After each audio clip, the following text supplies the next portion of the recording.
Hello, one person. What's up, Mega? How are you, my friend? Hey, Jesse. Good. How are you? Hey, Pops. How are you tonight? How's your leg feeling? Sorry for the slow response, Pops. I'm doing well. I know. I'm so sorry. Robert Sharp, MJ Bates.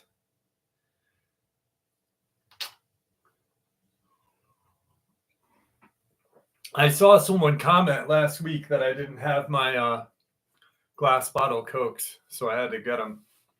What's up, Record Girl? Alligator Horse, how are you? Elsa Blue, how are you? Dana, Claire Harris, happy Saturday to you. Nicholas Carroll, what's going on, my friend?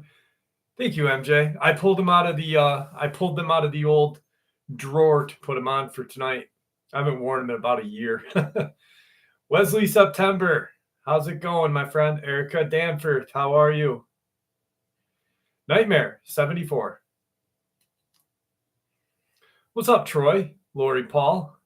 Oh, I'm so sorry about that sucks. I hate having migraines. Pups, your leg and your healing are in my prayers. I am pumped to be here too, Wesley. What's going on, Jess B? How are you? Lake 17? No mice tonight. Dude, that fucking thing wreaked havoc on my house for an entire 4 days. I caught it and got rid of it. I was like the mouse catcher. But Tigger and the kitten, they scoured the house looking for him. Bullet, how are you? Sean 11B, sniff it out. What's up, Stacy Mathis? DB Mac, what's going on, DB? Jeb, how are you this evening? Tigger's good. Tigger's probably laying in my room. Aramark! What's going on, brother? Tigger's probably laying in my room right now, staring at the corner where he thinks the mouse is.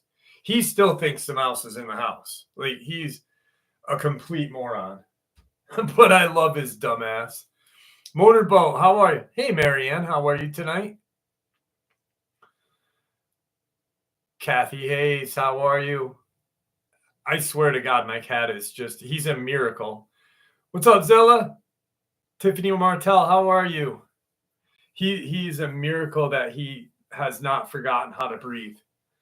Dustin, what's up, Mammy? So I've got a stack of amazing encounters for everyone. I have some badass lot lizard stories for you guys tonight. New grill is holding up nicely, Jeb. Thank you for asking, my friend. Jay, how are you? Rafe, how are you? Long time. Or maybe it hasn't been, I just haven't seen you, but I don't believe I have seen you. What's up, Dustin? There, Wolf. Turbo Christ. Hello. Hey, Margie. How are you, dear? I like Turbo Christ's name.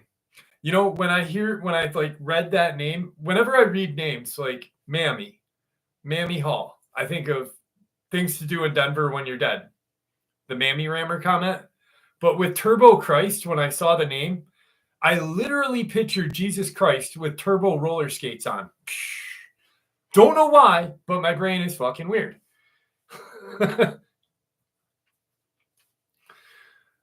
Maurice, how are you? Lisa Sparkman, JRS.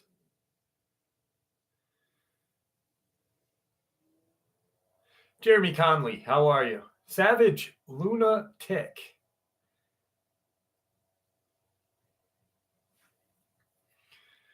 Yeah, well, there's a comment when, Andy Garcia looks at somebody, and instead of saying motherfucker, he says Mammy Rammer. And it like I saw that movie in the theaters when it first came out, and I swear to God, there was like 3 things that stuck out: Mammy Rammer, Buckwheated, and I forget the other one, but those are the 2 that I like would say forever.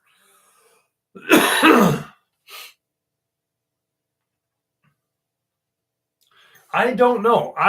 Last time I gotta check. Let me check on Jane real quick.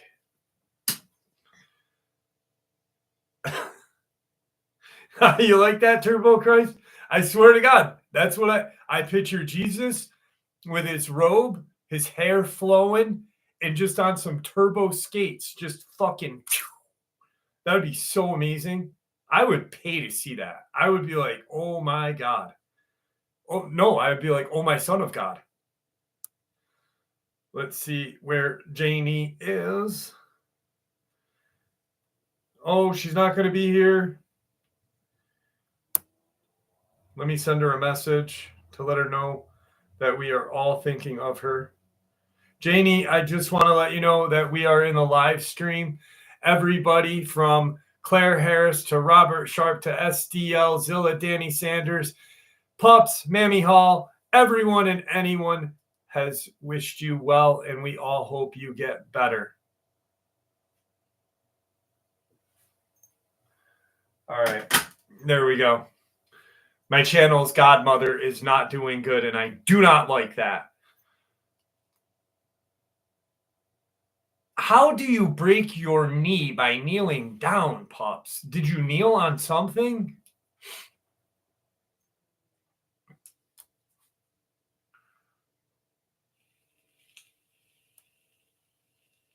It is sacrilege, my friend. Sacrilege! That's such a great word. That is probably one of the greatest Scrabble words ever, if you can build it. James Moses, how are you, buddy? Eunice. I've never broken my leg. I've broken like my fingers, maybe my toes, but I've never broken a bone ever.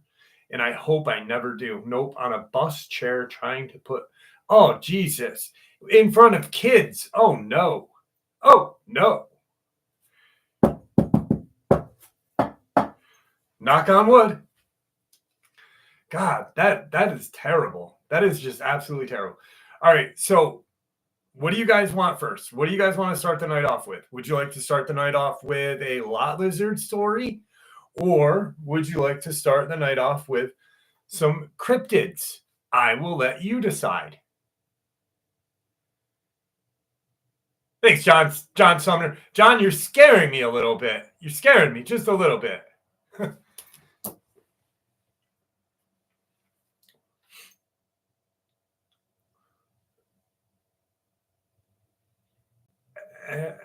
Aretha? Etheria. Welcome to the channel. I've never seen your name, but welcome to the channel. Cryptid. Oh, I got to do a neckbeard story. That's a Mike Prowse.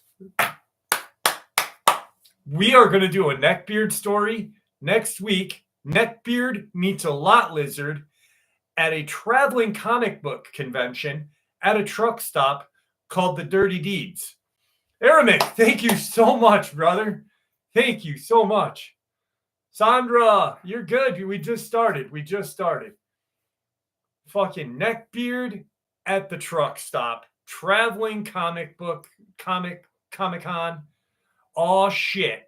Neckbeard named Paul meets Lizo. Oh, man, I just feel it already. It's so good. All right, we'll start the night off with a cryptid encounter, and then we'll work our way. We will work our way. Aramic, thank you so much. Dirty Dom, how are you?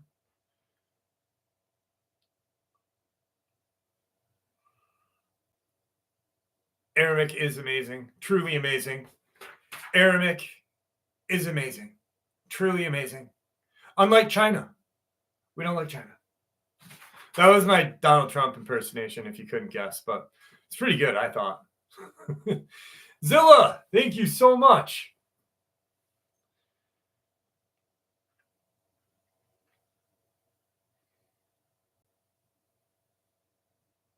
Kimberly, how are you? All right, here we go, kids. This occurred May 6th, 2020. So this all happened. This is this person wrote this the same day that this occurred. So May 6th, 2020. This happened less than an hour ago, and I'm still freaked out, but here goes nothing. This friend of mine, Mel, not his real name, and I usually spend our nights together around the campfire or out in the woods doing various things. Tonight, we decided to go fishing out of kayaks on the river here in West Michigan.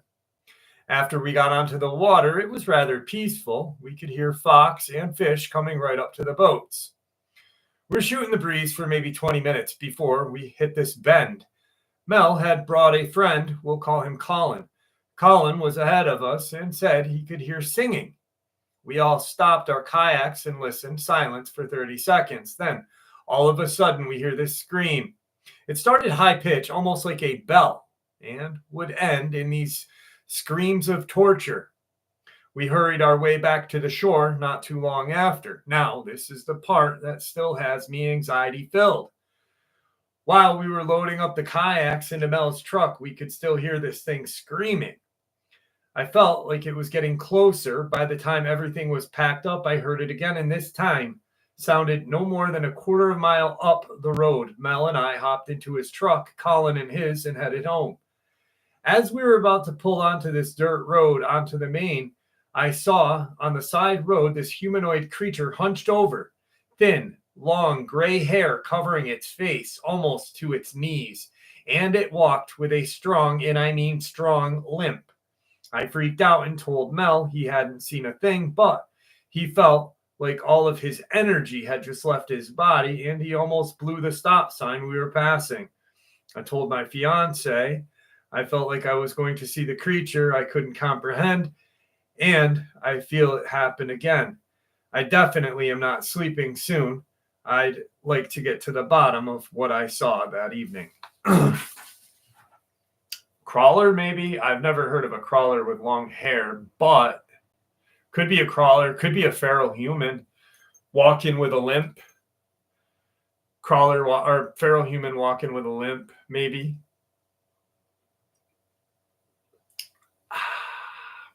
Peter Parsons, how are you? Arabic, you are cooler than cool. You are ice cold, my brother. Naroshi, how's it going? Celio, hope I said that right. Marty G, yes, we did get the mouse. Sean B11, I just fucked your whole name up, but I like Sean B11 better than Sean 11B. Sean 11B sounds like a room you shouldn't go into. Sounds like a bad room, like you don't go in Sean 11B, right? Just a little dirty, you know? Don't go in Sean 11B. Hold on. Thank you, Sean. Appreciate the love. I really do.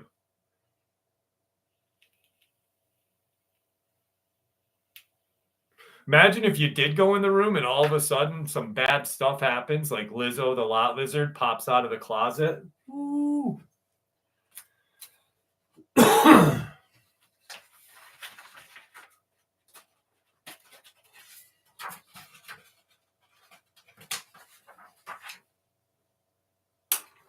I got a black-eyed children story for you. I was 7, so I really didn't know how to be aware of things that were dark or unnatural. I remember once asking these kids about their black eyes and why their voices didn't sound like it was coming out of the right place on their face. All the one boy told me at the time was time and time again is we are from someplace different where it's like this. The weird thing is, I brought this into conversation recently with my mom. Remember back in like 97 when I would play with that weird group of kids from our block? Her response is recalling me playing around the lot all by myself, as if I was pretending I was with a whole group of imaginary playmates. She called them, though it worried her sometimes. She tolerated it as a natural response to being lonely. I was different when I was a kid, deeper in certain ways for my age, but I clearly remember these physical kids. I haven't been to, let's call it Pleasantville, in so much time for anonymity since I was a kid. I'm thinking about taking a road trip with my boyfriend next weekend. I'm planning on telling him about the black-eyed kids I used to play with. Any thoughts? Well, I think that guy or woman is with Daryl Williams hitting the bong right now. I don't know. I know these look like little midget cokes from way in the back, but they're mildly. Yeah, just don't play with them, man. And I doubt, part of me wants to say that they weren't imaginary, and then maybe they were. But I've often thought about like, here's something that freaks me out, all right? And I've said it a couple times in the past, but yes, the mental illnesses and shit like schizophrenia and all that other jazz, people seeing things, talking to things and such, there are the people that are truly schizophrenic. But what if that, like, 1 out of 10 isn't, and they are actually seeing something like these black-eyed children or some sort of demonic entity, and they get locked into an asylum, and they get fucked with for the rest of their lives? How terrifying would that be? Like, can you imagine that? That is just absolutely terrifying. Johnny Midnight, they are already here. They are already here.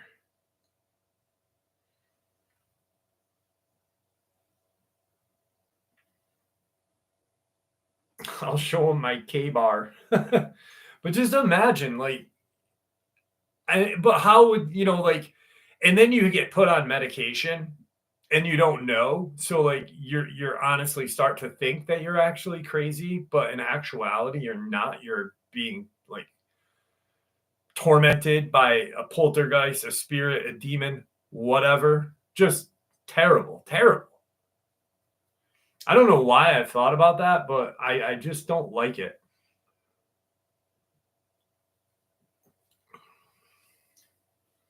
Yeah, that is a crazy experience, Sean. I agree. So I want to talk about the dire wolf. Pretty interesting. The puppies are beautiful, beautiful little puppies.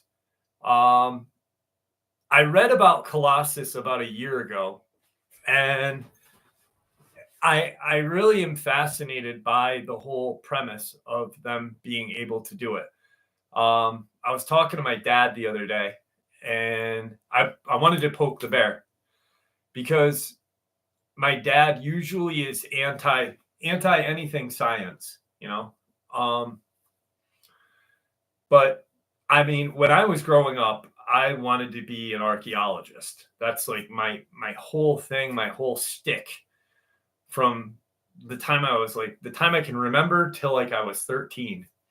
And I could name every dinosaur, any prehistoric creature I was fascinated by. Some people are saying that it's wrong. Some people are saying they are not dire wolves and stuff. The best thing that I can say before you make any judgments is hear Ben Lamb on Joe Rogan talk about the experiences, the scientific backing, and Beth Shapiro. Beth Shapiro is one of the scientists that are involved in it. Brilliant woman. They want to do the dodo bird in the woolly mammoth. I think they should stop there. But the scary thing is they have calculated and figured out how to create these creatures. Now, interestingly enough, a dire wolf, these wolves are like 5 to 6 months old now, 80 pounds, 5.5 feet long.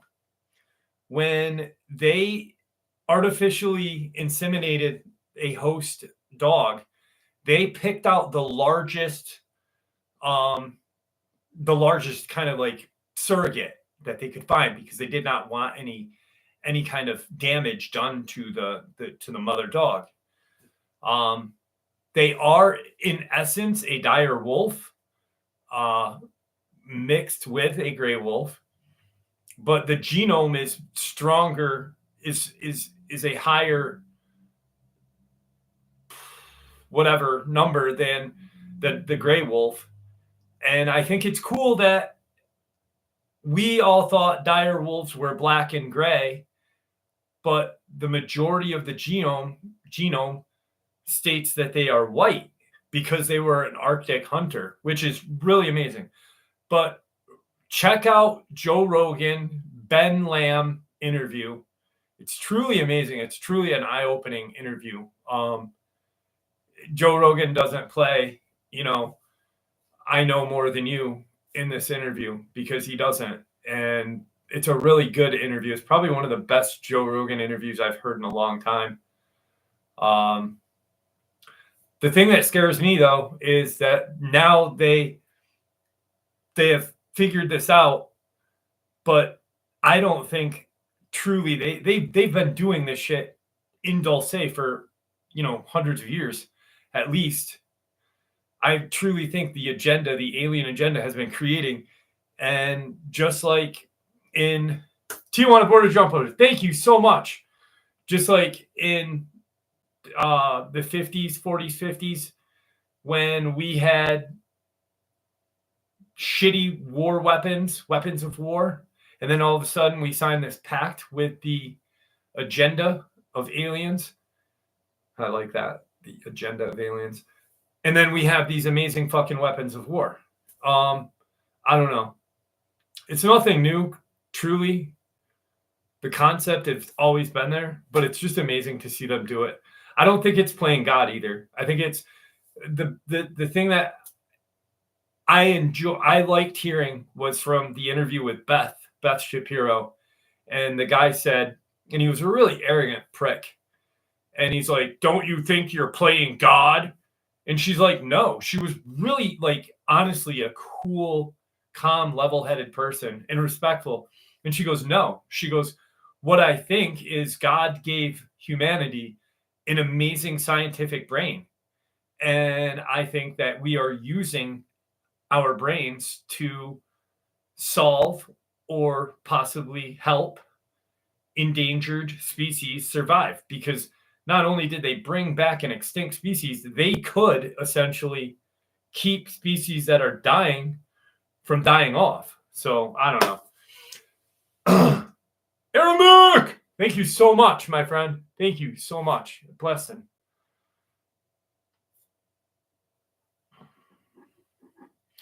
The truth, there are many experiences of bipedal cats walking around. In my opinion, many of these underground areas have been around for, a long, long time.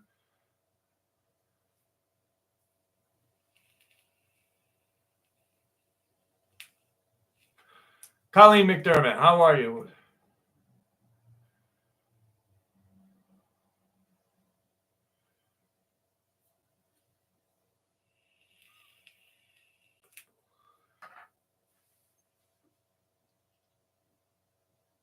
Their intentions do sound good, but exactly, I'm on that. I don't know. I think Colossus's intentions are good, but if other organizations figure out their scientific ways, it could get bad. Alan Howell, thank you so much.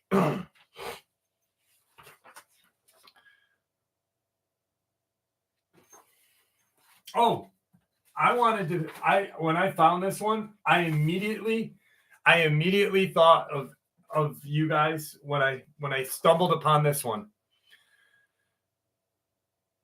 Ghost Trucker. I got lost in central Pennsylvania one night, and I tried to turn around. The road I was on didn't have any roads that I could turn onto. The place where I could fit were closed and gated off. The road ahead had no truck sign, so I stopped on the shoulder enough that the other traffic could fit through. I tried asking my co-driver to help, and she told me I'd have to do it alone. I hated her. She was no help, and I had to do everything. So I'm looking for a place to turn. GPS and phone couldn't find anything. When up in front of me, a truck's lights flicker on. I was pretty sure there was not a truck there a second ago. Then this Asian man walked up to me from the truck and asked if I was lost, to which I said yes. He told me that he had the key to a school bus yard behind his truck and had me turn into there to turn around. It was full of old buses and was not on Google Maps, even on satellite mode. I was sitting behind his truck when he asked me where I was headed. I told him, and he knew where my load was coming from, California.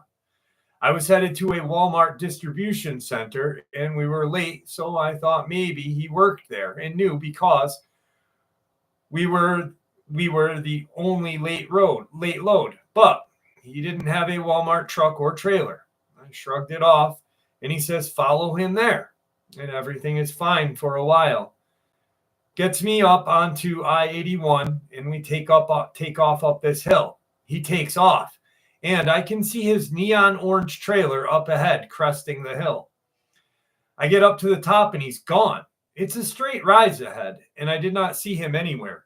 So I start freaking out. No way he sped off that fast in a semi, and I cannot find an exit I need.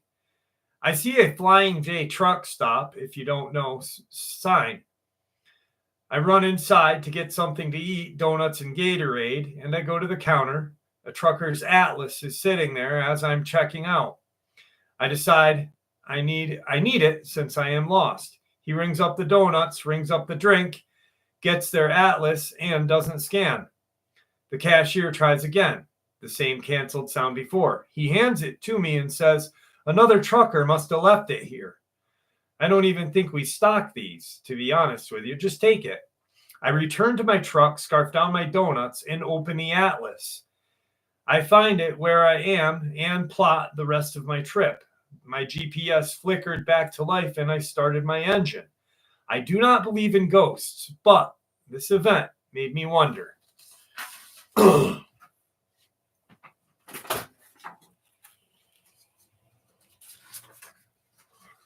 All right, here we go.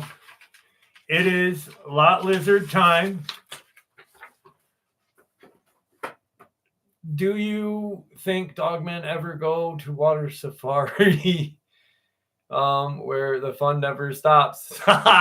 Paul, that's awesome. I miss water safari. That is so funny. All right. It is lot lizard time, my friends. And this is about Earl. Earl Big Rig Richardson was no stranger to the bizarre. Hang on. These experiences that contain lot lizards are fiction. I write them for entertainment for the channel. Everything else on the channel is not fiction. These are for fun. Public service announcement, guys. Okay. Earl, Big Rig Richardson was no stranger to the bizarre. 20 years trucking across the American heartland had seasoned him like a well-smoked brisket. He'd seen Elvis impersonators hitchhiking, witnessed a UFO hovering over a cattle ranch in Oklahoma, and once, just once, he swore he saw a Sasquatch mooning him from a rest stop in Oregon. But nothing, not even the Sasquatch's surprisingly toned glutes, could have prepared him for what he found at the Double D Diner and Diesel, just outside of Harmony, Arkansas. He pulled in, bone-tired and smelling faintly of diesel and desperation, craving Flo's cherry pie and a strong cup of coffee. The parking lot was eerily empty. Usually this place was hopping, veritable oasis for wary truckers, and, well, let's just say the lot lizards weren't exactly shy about drumming up business. He pushed open the diner door. The familiar scent of stale coffee and frying bacon struggled to mask something else, something putrid. Flo, the waitress, usually a beacon of sass and caffeine, was huddled behind the counter, her face pale. "Earl, thank God," she whispered, her voice trembling. "They're here. They're really here." "Who's here, Flo?" "Deliverance too?" Earl joked, trying to lighten the mood. Flo just pointed a shaky finger toward the parking lot. That's when Earl saw them. They shuffled, they moaned, they wore what the lot lizards usually wore, only now their outfits were ripped, stained, and frankly, even less hygienic looking than usual. Their makeup was smeared, their eyes were glazed over, and instead of propositioning customers, they were trying to take bites out of them. Zombie lot lizard prostitutes. It was a phrase Earl never thought he would utter, let alone witness firsthand. "What in Sam Hill is going on, Flo?" Earl stammered, his hand instinctively reaching for the tire iron he kept under his seat, purely for self-defense, of course. "Some kind of tainted batch of performance enhancers, I reckon," Flo whispered, her eyes wide with terror. "Turned them all into those things." "Performance enhancers? Flo, you mean?" Before he could finish, a particularly aggressive zombie lot lizard, identifiably by a surprisingly persistent leopard print thong, slammed against the diner window, her moans turning into a guttural snarl. "We got one other survivor," Flo said, nodding toward the back. "Lizo, she's hiding in the freezer." Lizo. Now, there's a name Earl hadn't heard in a while. A relatively newcomer to the Double D, she was known for her, shall we say, enthusiastic approach to customer service and a voice that could shatter glass. Earl grabbed the tire iron. "All right, Flo, you stay put. I'm going to get Lizo." The freezer smelled like frozen Salisbury steaks. In desperation, Lizo was huddled in the corner, wrapped in a frozen turkey and shivering. "Lizo," Earl asked. Lizo peeked out, her eyes bloodshot. "Big Rig, is that you? Oh, sweet mama, get me out of here. It's colder than a witch's tit in here." "We got to go," Earl said, pulling her out of the freezer, the turkey slipping from her grasp and thudding onto the floor. "This place is crawling with, well, you know." Lizo's eyes widened. "The zombified competition. They're always catty, but this whole new level." Getting out of the diner was like navigating a zombie-themed obstacle course. Earl swung his tire iron with surprisingly agility, cracking skulls and deflecting advances from the undead horde. Lizo, surprisingly, was a formidable weapon herself, her signature shriek proving quite effective at disorienting the zombies. They made it to Earl's rig, a gleaming chrome beast named the Road Queen. "Get in," Earl yelled, firing up the engine. As they roared out of the parking lot, leaving a trail of dust and disgruntled zombie lot lizard prostitutes in the wake, Lizo turned to Earl. "Thanks, Big Rig, you saved my life." "Just doing my civic duty," Earl replied, wiping the sweat from his brow. "But next time, I'm sticking to truck stops further north. I hear the moose are friendlier." Flo, who bravely emerged from the diner, waved goodbye as they drove off. "So," Lizo said after a long silence, "what are we going to do now?" Earl glanced at her, a grin spreaded across his face. "Well, Lizo, I hear there's a truck stop convention in Albuquerque next week, and I've got a feeling they're going to need someone to tell them all about the dangers of tainted performance enhancers." Lizo laughed, a surprisingly genuine sound. "Albuquerque, huh? I've always wanted to see New Mexico." As the Road Queen ate up the miles, Earl couldn't help but shake his head. Zombie lot lizard prostitutes. He definitely had to add that one to his truck stories. And he had the feeling it would be a real killer, especially with Lizo around to add the color commentary. maybe, just maybe, this unexpected adventure wouldn't be so bad after all. He just hoped Flo had managed to save some of the cherry pie. He had earned it. No, Tyler 420. Jane is unfortunately not here tonight. How'd you like that? Scale of 1 to 10. Thanks, Lost One. Appreciate that.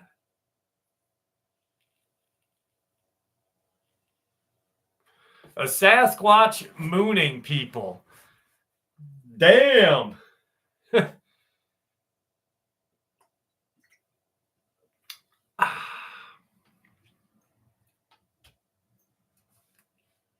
Well, thank you guys. I'm glad you liked it.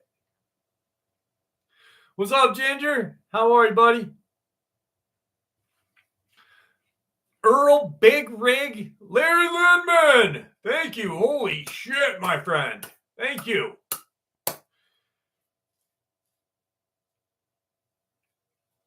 We got 40 new members between Larry, Aramic, and Sean. Thank you, guys. You guys fucking rock. Kaiser, can Dogman travel or use the sewer tunnel? Yes. I do believe that is accurate. 100%. Larry Lindman, thank you, my friend.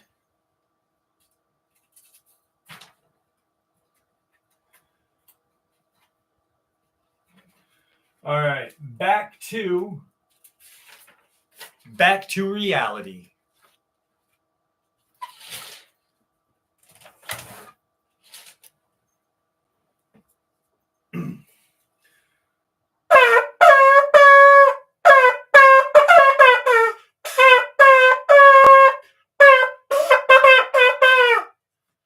What about there's the 20 bucks?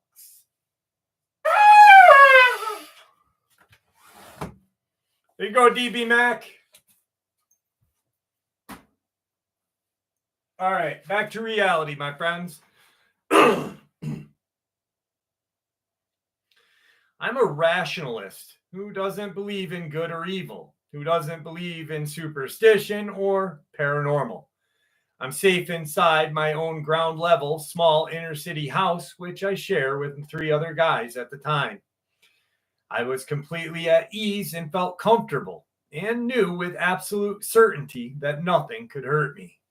So, come midnight, I decided to test my own mind.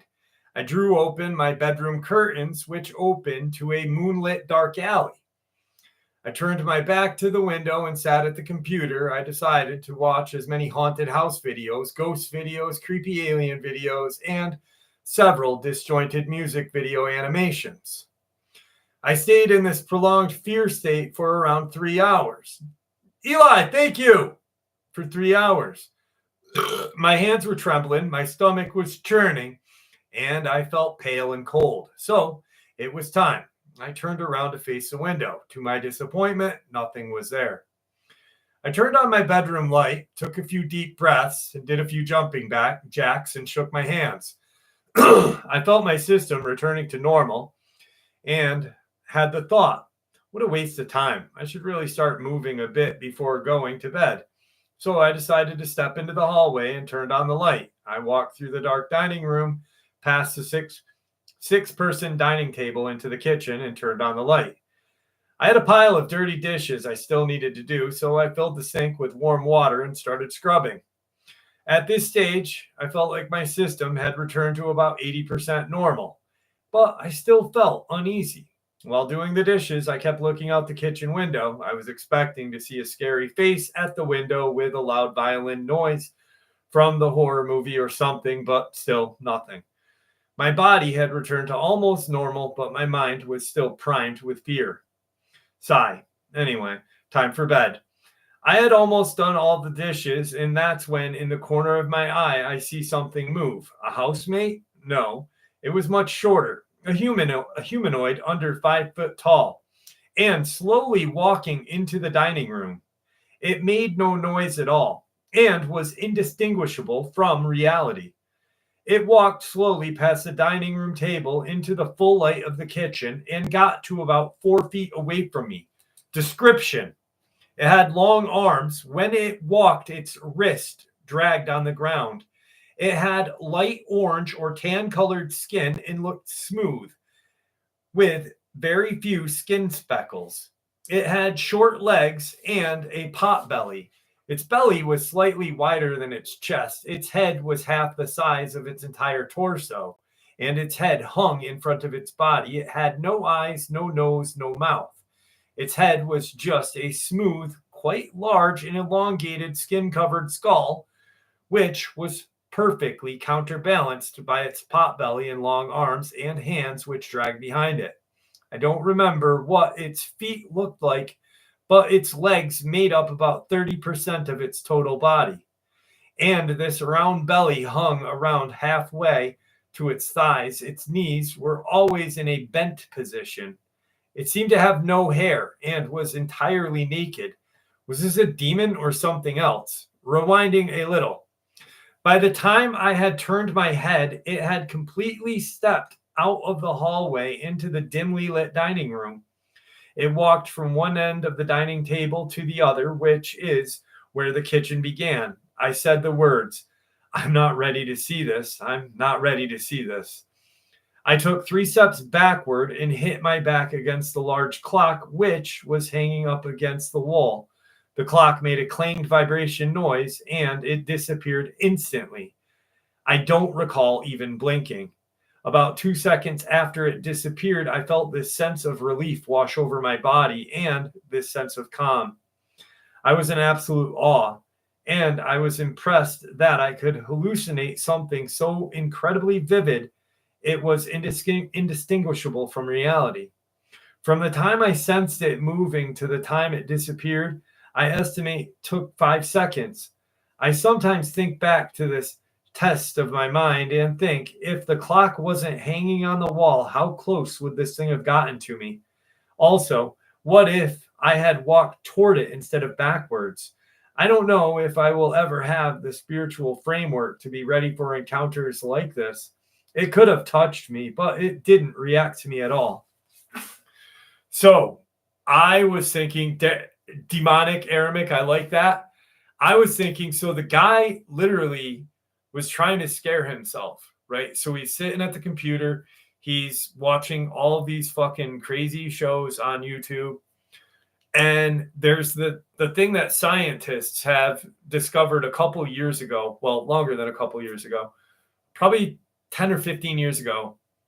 They didn't just discover them, but there was a writing, kind of a thesis written about these creatures. Actually, it was a thesis from the University of Hawaii called Inorganic Beings. And they are dimensional. Science has proven dimensions exist. So these things are supposedly something dimensional that feeds off of our fear and will come to us in what our mind perceives to be the most fearful, crazy thing at that moment. This person's watching these crazy videos, bloop, sees kind of like a cross between, whatever and whatever. So I'm not really sure. Inorganic Beings, Hawaii University thesis. All right, so University of Hawaii. Inorganic beings, they are forces neither good nor evil in the Nagal. An ally is a forced tension, just like the case of the tree, and only... Okay, so they are conscious beings. There are 2 types of conscious beings roaming the earth, the inorganic and the organic. POS 69, the only similarity between inorganic and organic beings is that all of them have the awareness bestowing pink or peach or amber dimensions. They are luminous masses. Both are luminous mass. Inorganic beings are long and candle-like but opaque. Their energy, they live longer than organic beings. They are aware and very slow. Their awareness is very slow in comparison to ours. It'll take years for a sorcerer to be acknowledged by inorganic beings. Inorganic beings are possibly female. They have emotions. Where's that thing about feeding off of our fears? Anyway, if you look up inorganic beings and type in inorganic beings, University of Hawaii thesis after the live stream, you guys will be blown away. It's really a fucking cool thesis to read. And it's not that long. Danny Sanders, Samara, how are you? 59th. What's up, my friend? How are you? Paul C., Godspeed. Brent Oliver, how are you, buddy?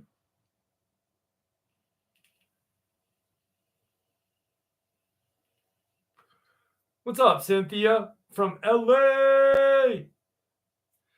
Tyler 420, you forgot you weren't here when I saw Turbo Christ's name, and I said I immediately thought of Jesus Christ on turbo roller skates. How cool is that? What's up, Rockin' Steady? How are you, you sexy motherfucker? Mindy Weeks, how are you? I'm doing well, Danny Sanders.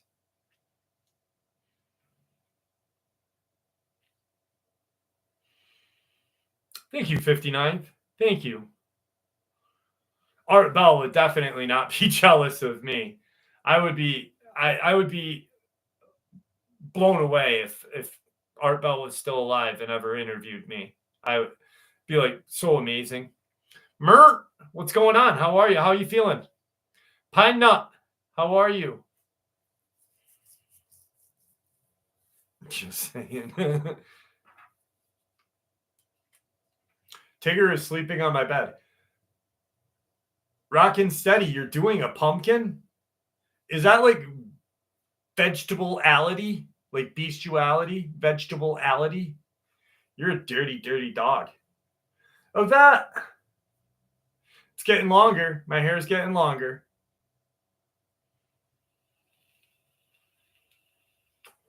I know, 59th. My buddy was just on Art Bell's show, Jimmy Patanito. He's gonna, or Coast to Coast, he's gonna talk to me about going on there, or talk to them about getting me on. No, not new glasses. I haven't worn them in a while. On Nexus, I haven't really looked into it, Aramek, to be honest with you. So I'm not gonna make up a lie and lie to you. Andy Davis, what's going on? How are you, you dirty, dirty little man? I will look into it, and I will give you my thoughts later. I'll send you an email. How's that sound? Is that a jewel? Yes, that is a jewel. That is a jewel, Brent. Do you have jewel mango, Brent Oliver? Do you have mango pods? Do you? I fucking can't wait until we get mango pods back. I will pinch my nipples in public. Steph Davis, thank you so much. Good night, Robert. Good night.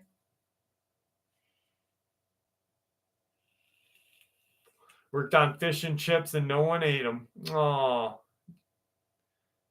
Save them for later, my friend.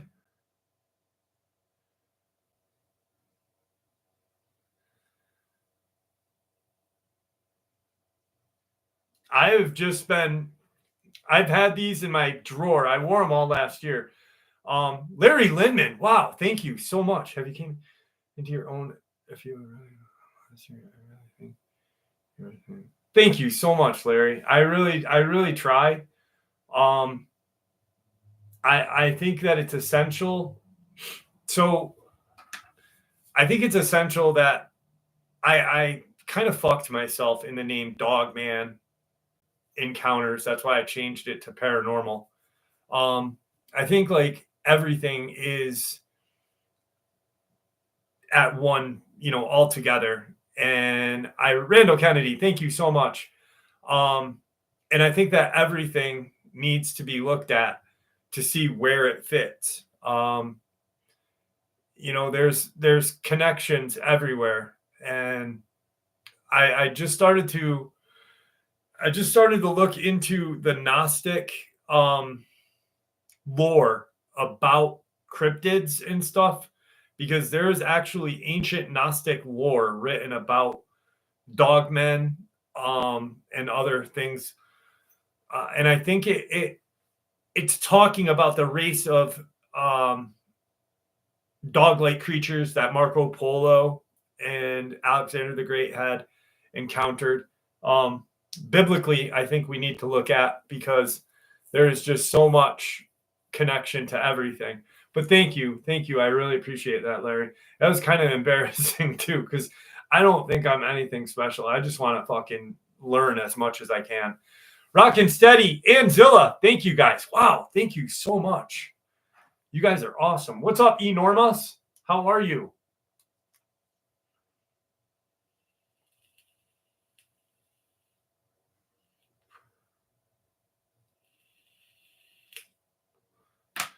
You have to have the secret speakeasy Al Capone.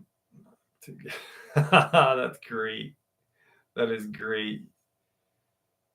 You both rock. Rockin' Steady rocks. Rockin' Steady rocks with his ock out.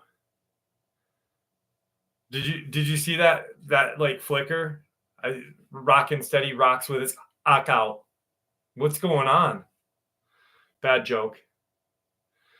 Enormous, yes, I've missed you. Hey, Julie, how are you?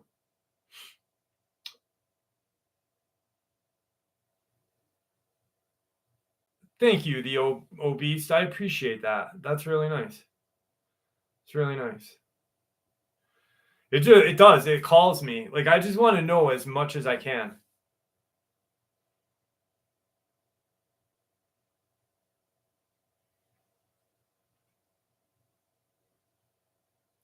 You guys are too much. Thank you. All right. How about a Dogman encounter from Africa? This one is actually very cool. I love when we come across different worldly. Steph Davis, thank you so much. When I come across worldwide encounters. So this is actually from Zimbabwe, the Hwange National Park in Zimbabwe. The encounter I am going to share happened near Hwange National Park in Zimbabwe last year, while a father and son were on their way to Bulawayo late at night. The son was driving, as he had recently gotten his driver's license. They were coming from a housing project. The father had won the contract where they were surveying the land. Naturally, they were excited for this project, so the mood was extremely good. As they were traveling along, there was a loud pop, and the car suddenly swerved to the side of the road. It was a blown tire. Luckily, no one was hurt, and the car was not too badly damaged. Where they had stopped was in the middle of nowhere and seemed to be unnaturally silent. They were about to change the tire, feeling nervous for some reason. That good feeling had gone away. They had left the headlights on the car on. With the light that was there, they could now see shadows moving around them and the car. They started hearing heavy, deep growling. The father kept his cool for his son's sake as he started to freak out. Just keep working on changing the tire, said the dad, and he frantically finished. They got into the car and saw 4 pairs of goldish yellow eyes just by the edge of the darkness. The son floored the accelerator and they sped off. But to their horror, the eyes started to follow them, matching their speed. One of the creatures ran past the car only to reveal something they had never thought possible. It was running on all 4 legs, moving unlike anything they had ever seen. It looked at them, and they saw the head of a wild dog with large fangs. It was built like a lean, fit basketball player with well-defined muscles. They realized in that instant they were being hunted. He pressed the accelerator to the end, praying and hoping that the car was fast enough to lose them. As the car passed the creature, it suddenly and fluidly stood up to reveal a 7-foot tall and had hands like claws. It reached out for the car before the car accelerated away from them. As soon as they knew they were somewhere safe, the dad broke down and cried. It was a mixture of relief in shock. Damn.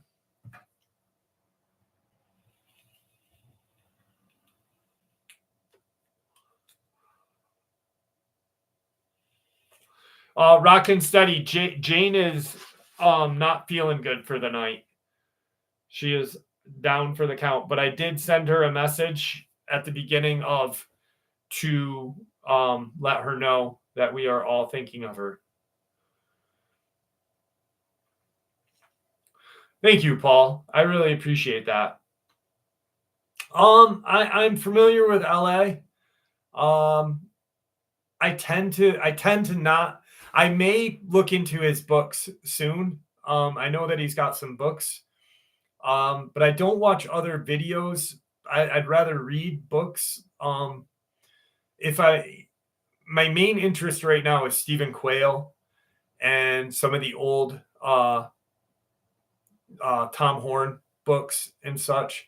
I just got the Cloud Eaters by Tom Horn and Stephen Quayle. It just came a couple days ago. But yeah, I'm gonna have to check that out, his stuff out. Thank you.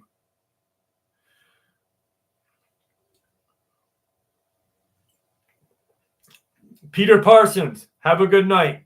Thank you for joining us. Thank you, Claire. Thank you. Yeah, I know they've both worked. I love Stephen Quayle because, one, Stephen Quayle knows who I am. Somehow he knows who I am and recommends my videos on his website, which is so amazingly cool. Just to be even thought about, holy crap, just an amazing. He is probably, if I were to say a few people that I look up to in the field, would definitely be Stephen Quayle, definitely Tom Horn.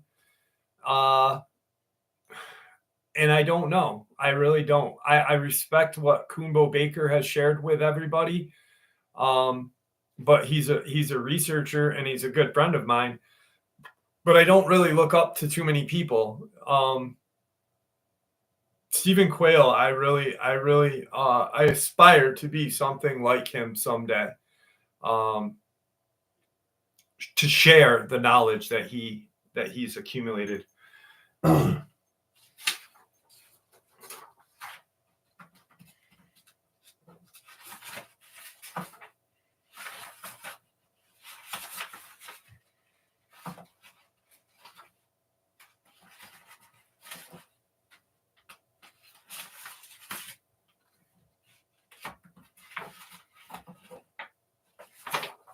All right, here we go.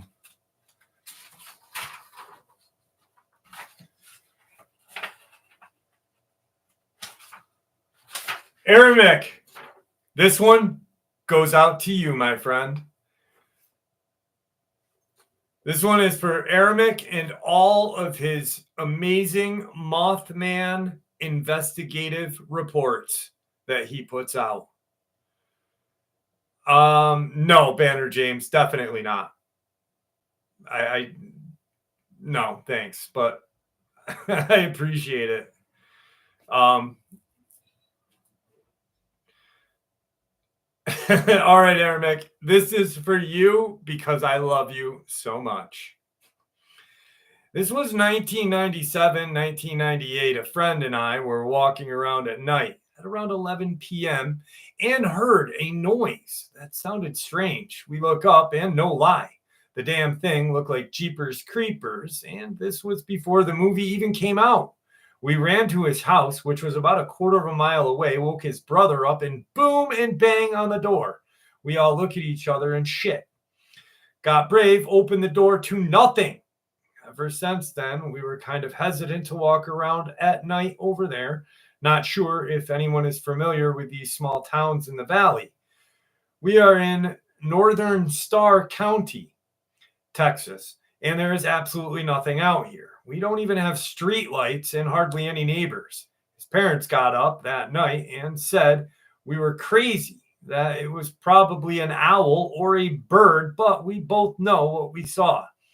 The wingspan was at least 7 feet and seemed to be at least 6 feet in height. Scary shit. You could hear its wings. That's the only reason why we looked up in the first place. Something has got to be out there. We are in a rural area with thousands of wooded acres around, and I am sure we are not the only ones to have seen this thing. I've also heard a similar experience in McCook County about a year after we saw it. Funny how this crap always seems to happen at night, huh?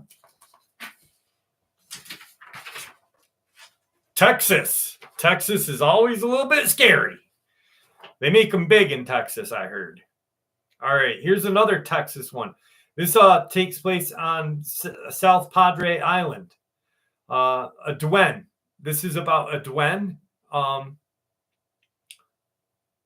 Thank you, Erica. So Dwens, if you're not familiar with Dwen, and that's how you pronounce it, it's spelled Duende, but it's pronounced Dwen, are creatures from the folklore of many Latin American countries, including Mexico and parts of southern United States, such as Texas. They are described as mischievous and sometimes malevolent entities, resembling dwarfs or elves. Some tales depict them as harmless pranksters, while others describe them as dangerous and capable of causing harm. The experience. According to legend, Dwens play tricks on people and make strange noises at night. They are often blamed for lost items, broken house objects, and stolen livestock. Some communities believe that Dwens can be appeased by leaving offerings of food or drink, or by making crosses and other symbols near their supposed residencies. Despite their reputation, Dwen are a popular subject of folklore and remain an important part of the cultural heritage in Texas and Latin America. They are often portrayed in art and in literature. Their stories continue to be passed down from generation to generation, whether real or imagined. The tales of Dwen have fascinated people for centuries. Check out what Eddie had to say about his experience in South Padre Island, Texas. My name is Eddie, everyone. I also saw what you say coming from South Padre Island. My two daughters were in the front driving, and my wife and I were in the back. I was looking out the right side window when I saw a figure that was very dark and looked like it was covered in mud with a pointed hat. The only thing different was that it had no shirt and a necklace made of white shells.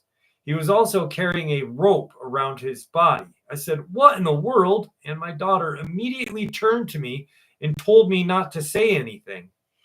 We described what we saw to each other, taking turns to validate our observation. I was glad that my daughter saw it as well.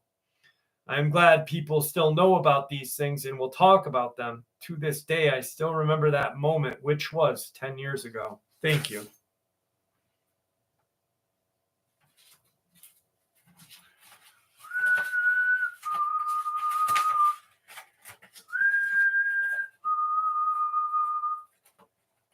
Time is it? Oh, it's been an hour. Lot lizard time. Lot lizard time. All right. I'm going to give you guys the opportunity to pick. Rafe, have a good night. Thank you for joining us tonight. All right. So we've got Lizo or Angel. Lizo or Angel. You pick. Oh, God. There we go. Now they're unstuck. What's up, hippie? How are you?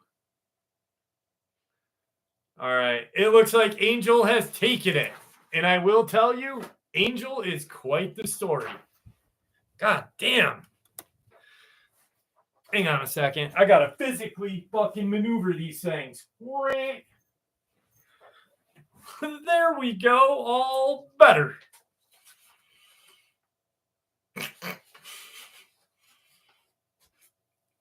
I don't want no talcum powder. I heard on NPR just recently that it causes cancer.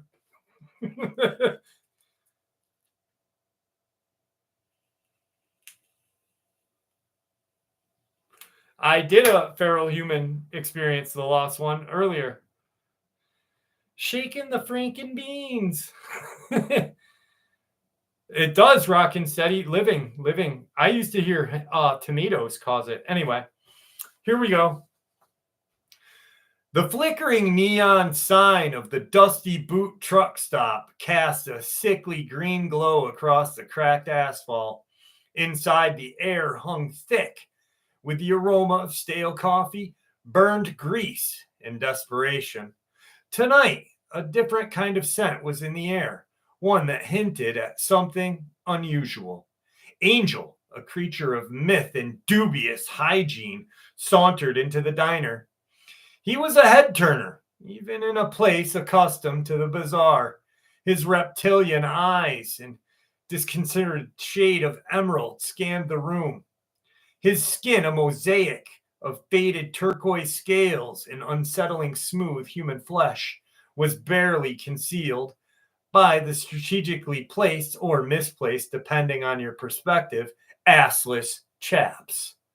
Angel was, to put it mildly, unique, a genetic anomaly, a biological hiccup, half human, half reptilian, and all hustler. He was the Dusty's Boot resident lot lizard, though the term felt woefully inadequate.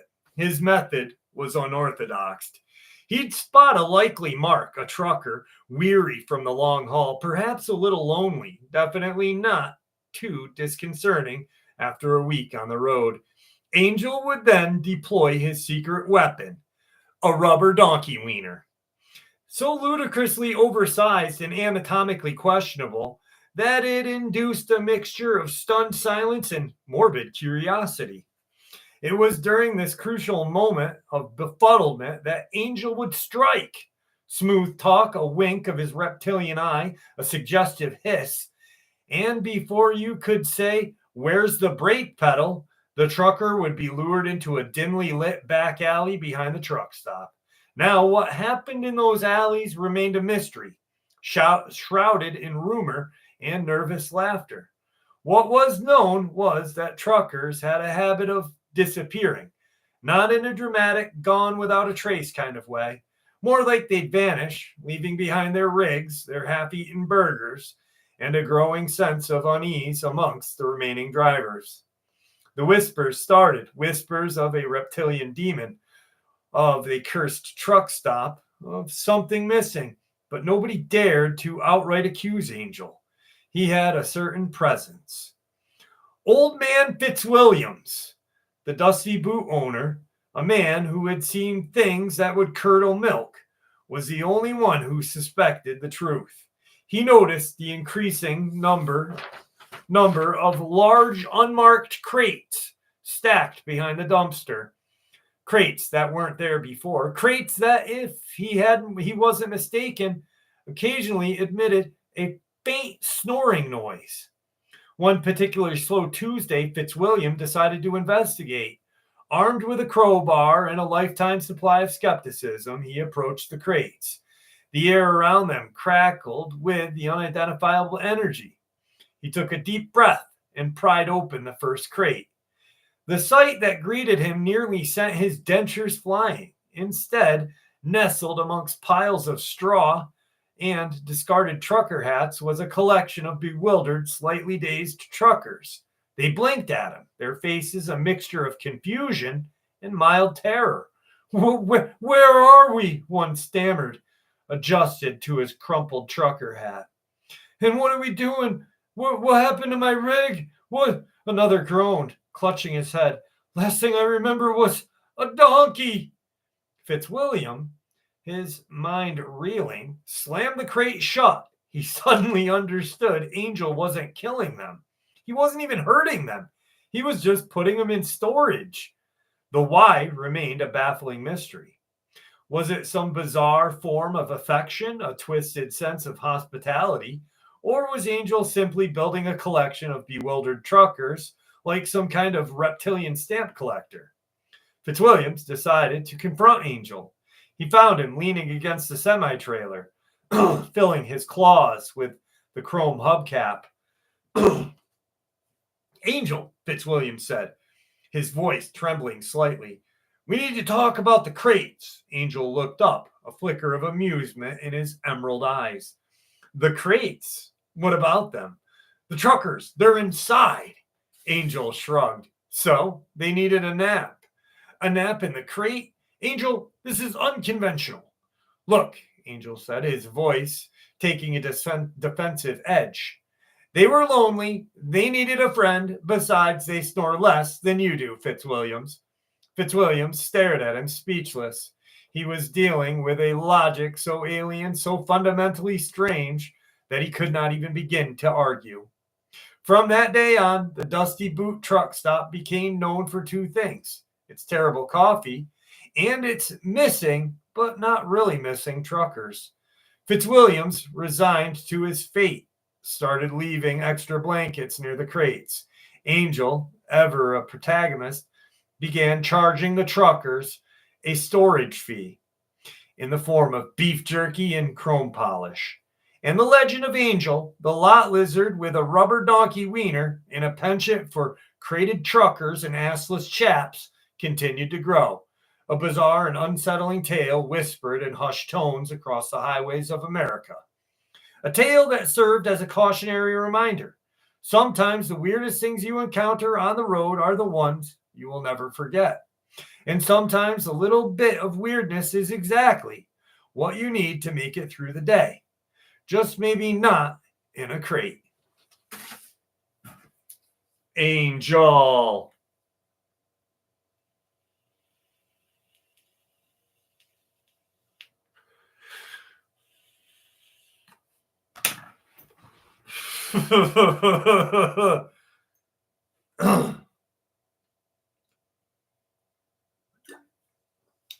Brian Mons, what's up, buddy? Scott, how are you?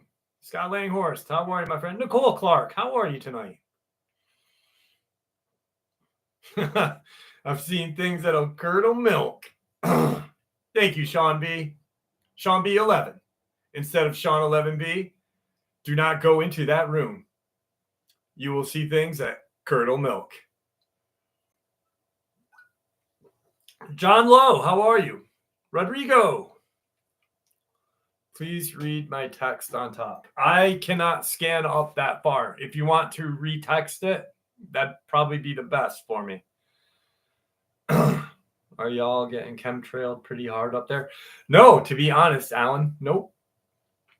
Rashawn, how are you tonight? Poppy from Sweden.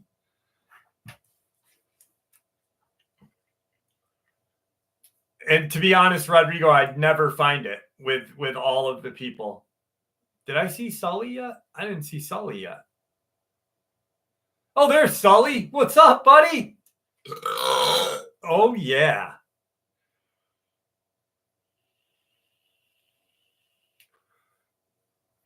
I actually heard that in Texas, they're pretty fucking rough down there. Remains found in Mexico came out in TV news. Oh, I saw that. I don't know about that. I really don't. I'm going to look into it more though. Cuz there's a lot of things that came out of in Mexico. I'm not doubting, what. There's just a lot of weird all right, here's something that you guys will all really realize that happens in the community of cryptozoology. So remember a while ago, there was the video of the ape that came out of the bushes and the guys were yelling at it. Do you guys remember that? And that's people were saying it was a Dogman, this, and that. It was about 5 years ago. And then someone broke it down and said, no, this is an ape and this is where it was. These guys were doing this, and that. Now it's back again 5 years later. And then you have the ever popular river otter claw the picture of the river otter claw that will pop up every couple of years and people are fucking astonished by it, but they don't remember that 3 years ago, everyone's like, that's a river otter.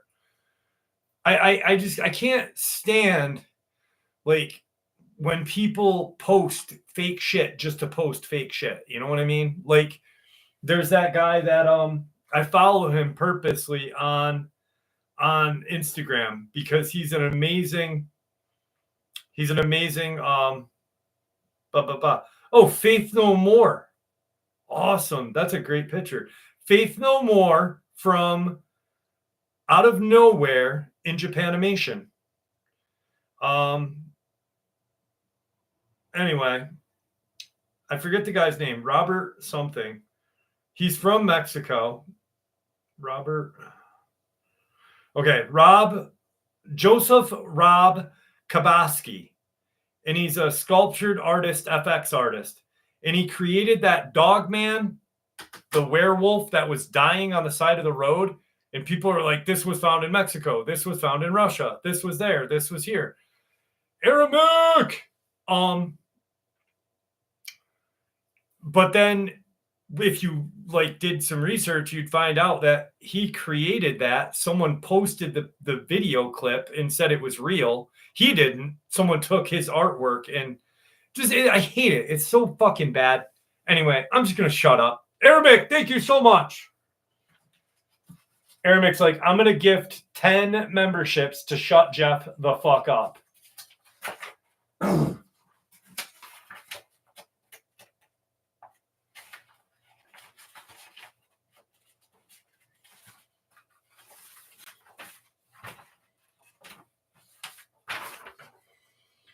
About 5 years ago, my older sister and I went to a nature park, a wetlands, so to speak, in Gulf Shores, Alabama. Of course, we went at night so we could skateboard around cause you aren't allowed to. But, you know, a 14-year-old trying to look cool in front of her 24-year-old sister. Well, we went just around as the sun was setting. For a bit, we got lost since the park was so huge and condensed with thick woods. We were trying to find the bridge, a 20-foot or so bridge that you can hang out just above the rushing river. By the time we got there, the sun was hardly visible over the mountains. I looked around after drinking my water, and here is where the creepy stuff happens. As I looked at the other side of the bridge, I saw a tall, skinny human-like figure. I first shrugged it off, thinking maybe it was a person, maybe a park ranger or something, but then it got onto all fours and walked away. I didn't say a thing at first, mainly because I thought it was a bear, possibly. I looked back at my sister as we chatted about boys and along with many other things. Then I looked back at the end of the bridge. My sister did as well, and we both saw the figure this time. At this point, I'm totally freaked out. Mind you, it's still not dark out. The sky was purple and orange, so it was not like we were seeing things when your mind pictures figures in the dark. No, it was right there and getting closer. I told my sister to get the hell out of there, her going first off the bribe down the hill. I went second, and as I turned to look at the bridge again, it was 5 feet in front of me on all fours. It stood there as my sister and I skated off, and this isn't even the end of it. I told my sister to head to the main building since there were cameras and lots of light. We're skateboarding for what seemed like hours. Every minute seemed to last an eternity. As we finally got to the main building, we finally stopped riding our boards out of breath and scared. We both looked around. By this time, it was pitch black outside. We made a mad dash for the car, taking a path we had never seen before. But it was outside the park, which made us feel a little safer. After we got to my sister's Jeep, we both got in, hearts racing, scared out of our mind. And when we tried to leave, the gate was locked, meaning we couldn't leave since there was only one way in and one way out. We got even more scared. We tried everything to get out. We even thought about just leaving the car behind and walking the 2 hours home. But we drove onto the sidewalk to get out of the park. To this day, I will not go back to those wetlands ever again, even in daylight. Whatever that thing was, I never want to see it again. I can't stop thinking about it. I'm now almost 19, so 5 years ago, You may think it's just a story, but no, this really did happen. And my sister and I don't talk about it to this day. Some things changed between us. I could feel it that day. Dude, I don't like crawlers.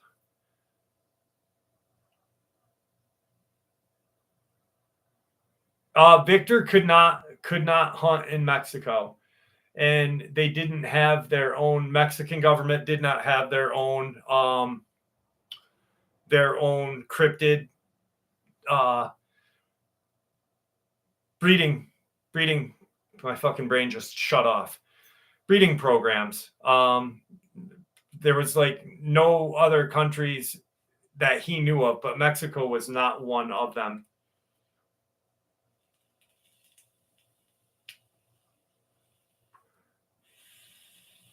He did have some weird experiences in Texas, close to the Mexican border, though. But speaking of Texas and Dogman, here we go.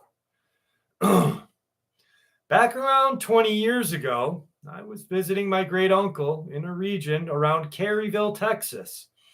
At this time, he was living in his first house in the area before he moved to a retirement community near a small set of trees. The trees were beautiful, really, as is the hill country. I was staying with him and my great aunt for about a week when we went out for the evening to walk his dachshund, as we tend to do in the evenings in general. The walk was uneventful as sunset, just a normal evening complete with the calls of doves and other wildlife. And the dog was just having a wonderful time. Then suddenly, all of the wildlife went deafening silent and both froze, as did the dog. I remember having a distinct sense of unease and fear that I could not quite explain. And the dog looked directly in a specific area near the streetlight. My eyes turned to where the dog was looking. There was a creature loping through there, a dog-like thing about the size of a huge wolf. Save for the creature's neck, there was a head the size of a bear, and the thing was loping up and down in a way that fitted the kind of build it had. It looked hypnotic in a sense, and I was more terrified than I'd ever been seeing anything else. It gave me a visceral understanding of Lovecraft's idea that things that just look fundamentally wrong are terrifyingly precisely because of the proportions do not fit. That thing was powerfully built, the upper limbs in particular, a very large snout, and the dog remained frozen for another several minutes until we moved back to the house. I am not sure exactly what this was or if it was even a dogman, but it convinced me that something like that could exist. The sudden silence that lasted a few minutes after it left, and the dog just being frozen without even growling or barking, still sends chills to my way. As my only encounter with something cryptid-like, too, it remains something very vivid in my brain, not least because I know how dogs move. I know what wolves would move like, and whatever that thing was, it was not natural. I did say, so last week I used the dowsing rods. People asked, Jeff, bring up some of your ghost hunting equipment. Here's my ghost hunting equipment kit. Ugh.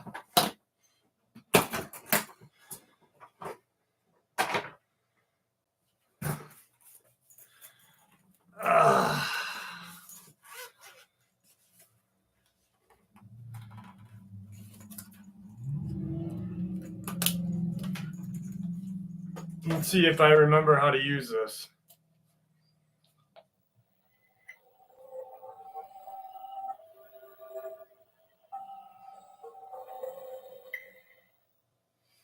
Okay.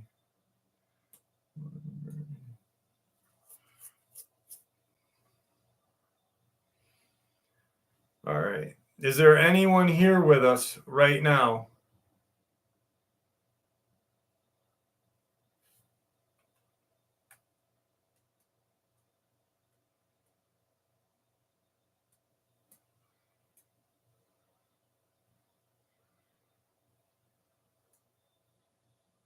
Is there anyone here with us right now? Wreck. Do you know what we are doing right now?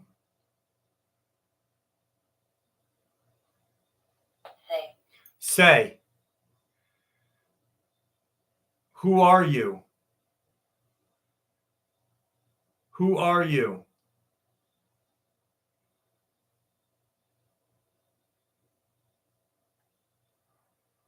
Can you hear us? Can you hear me? Armed. This is an obulus. Malign. Jam. Malign, armed, say, and Satan. It just said Satan. Fuck. Waters.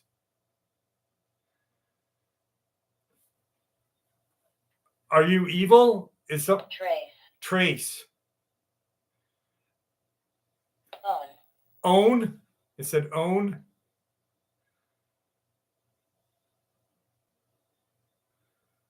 Are you here with us?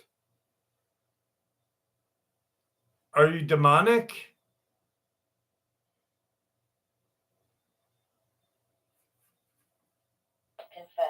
Confess. Confess what? Into who?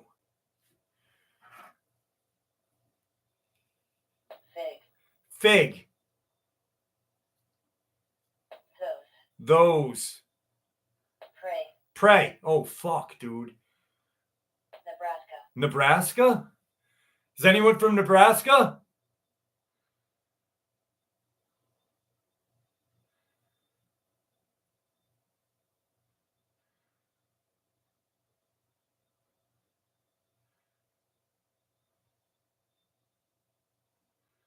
Adam Condon, it's talking about you. I'm just kidding. Race.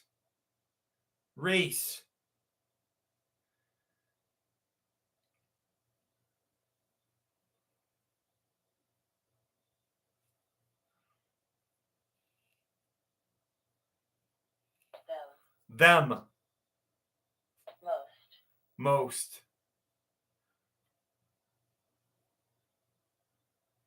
It's so weird how it randomly spits things out. But the Satan and then pray, that's really not, and confess, that is not cool. Are you with us still?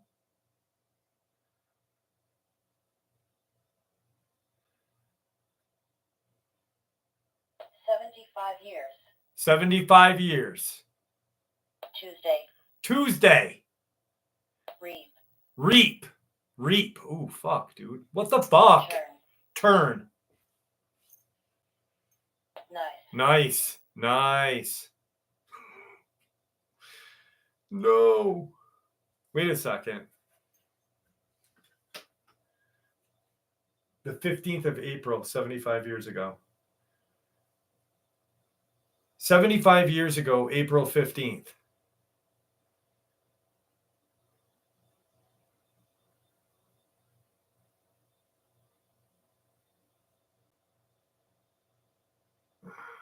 Post-war era, economic growth, social change. Wait, social change in races and such, civil rights movement. Holy shit. 75 years ago, on April 15th, there was a big thing about civil rights. It said race and change. Poem. Won't. Bath. I'm not taking no bath. Dive. Are you going to touch my booter in the bath?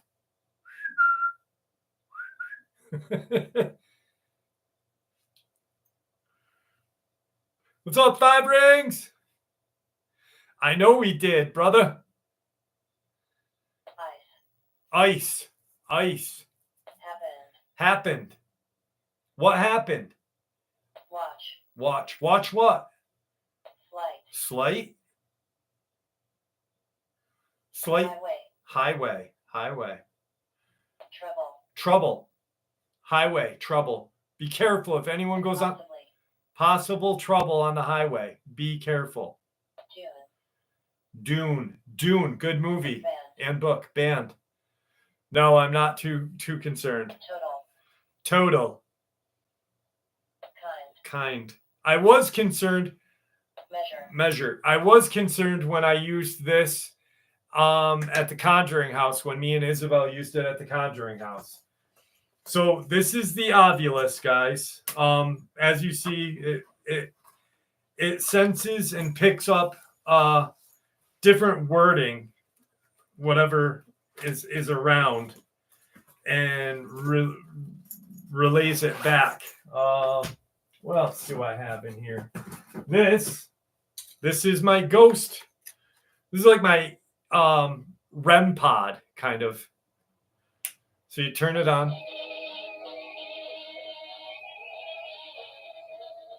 And it senses things like that. So that sensor right there. So let's say I set it on like a ground or something, and something goes by.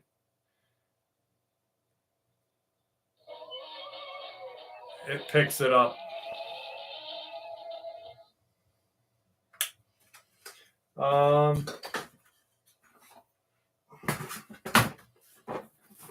What's in here? Ooh. This is something very interesting. It's called an envoy. And I already did, Paul. I will in a little bit.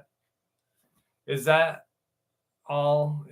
Is all that stuff witchcraft? No, it's not witchcraft, Tanya. It's paranormal equipment. It's paranormal research equipment. What's up, San Francisco Bay? I will, though, Paul. Don't worry. I promise. So what this does is it picks up like different. I don't know if you can see the faces. There's like a happy face and such, and it scans. And when you ask questions, it depicts what the entity is feeling like. If it's whatever negative response or whatever.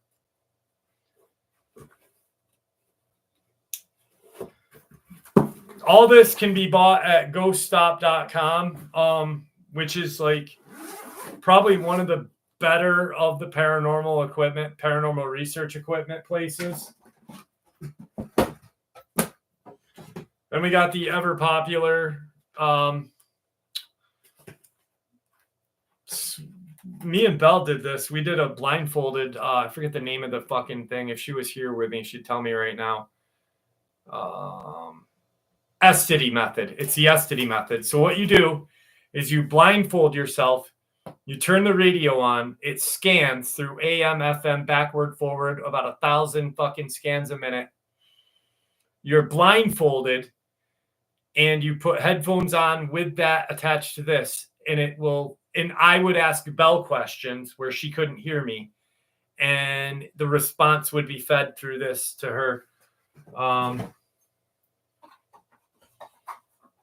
Just a couple of little things that I got. I've got more underneath, but I'll show you guys later some more stuff.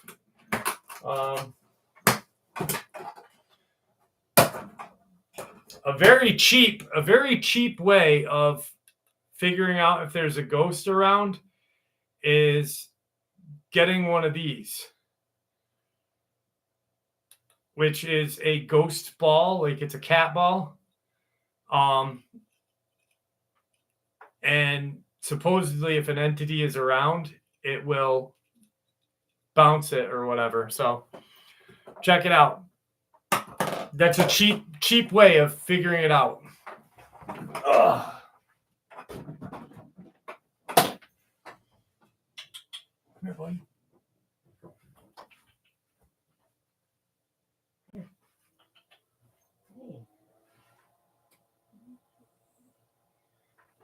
Buddy. Look who came to join us. Oh, buddy.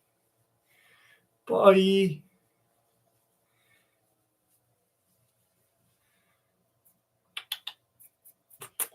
No, stay, hang out. Say hi to everybody. Oh, you're a good boy. Good boy. Good boy. No, stay. Hang out with us.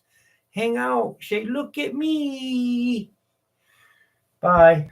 Good boy. You're a good boy.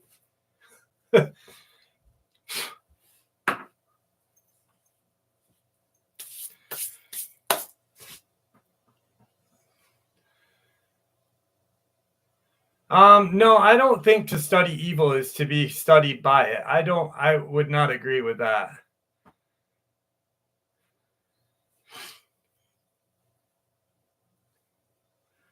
No, he's never attacked me. I actually, I wait. One day he might. He might. He's quite the asshole when he wants to be.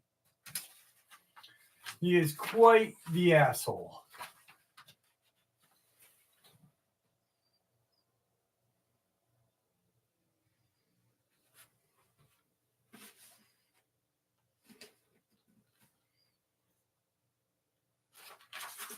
All right.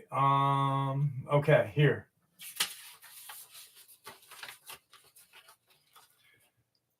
My husband and I always walk the dog before bed at 10 p.m. to 1 a.m. and normally it's very dead silent.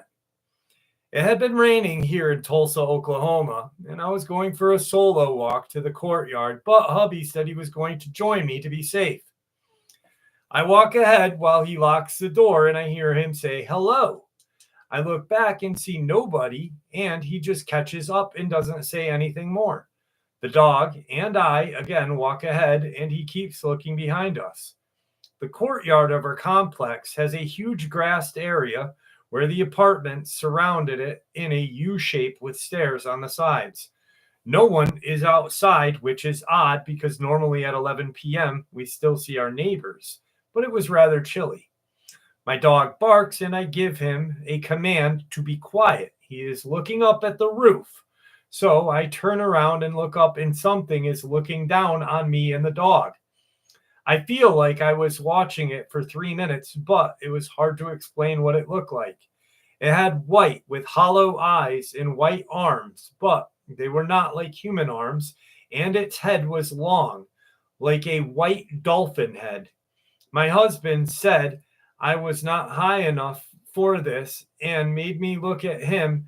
And when I looked back, it was gone. I assumed it was my mind or maybe someone trying to scare us. So I quietly walked to my husband, and he pulled away and was upset, which I assume is because I made him go out in the cold. He hates walking in the cold. So I told him to go inside and I will let the dog finish. It is not raining, but you can hear tin roof noises. The dog seems to be kind of scared, so we just head back with my husband and dog ahead of me. Then I hear a loud bang on the stairs. Zilla, thank you. Thank you so much, Zilla. Appreciate you. Then we hear a loud bang on the stairs. Our apartment is along the same hallway, so I get almost to our door and turn around, and I see this thing on the stairs and start walking backward. I feel very sick. I feel anxiety kicking up to an attack. So I just quickly run to our door so I can peek out and see it. I ask my husband for his phone, but before he gives it to me, I hear a weird noise from the opposite end of the hall from this thing. I gasped and whipped around to see the tail end of it, which looked like a hairless white deer thing, and my husband just pulled me inside and closed the door. He says he got spooked when we first went out, and his mind played tricks on him, and he explained what he saw, saying actually what I saw. He saw it at the end of the hallway where I last saw it, but when we first went out, it leapt away. Then again, when I saw it, it looked down, which is why he wasn't high enough for this. After my panic attack passed, I explained to my husband what I think I saw. I don't know what it was. It was huge and fast.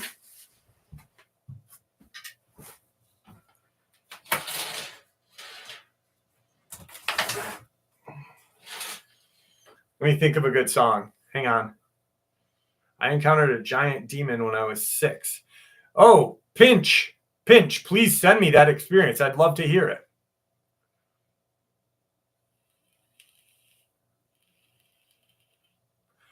All right. Let's think of what song we can play.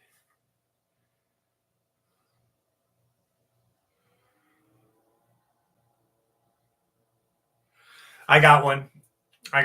You guys got to guess the song, though.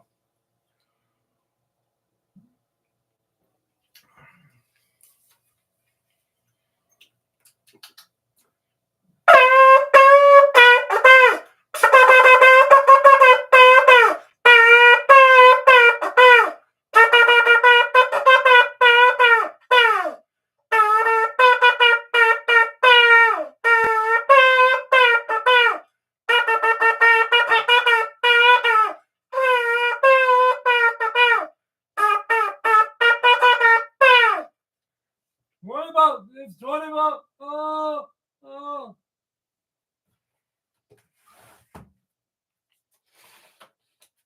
I love rock. Fucking the old beast. And Jet. Oh my God, you guys all got it. Fucking A, man. You guys are awesome. Damn. You guys are on fire tonight. A little bit of Phil Collins. Let me think. That'll be the last song of the night. What I'll do is I'll put my headphones on quick so I can hear what song I want to play for you guys.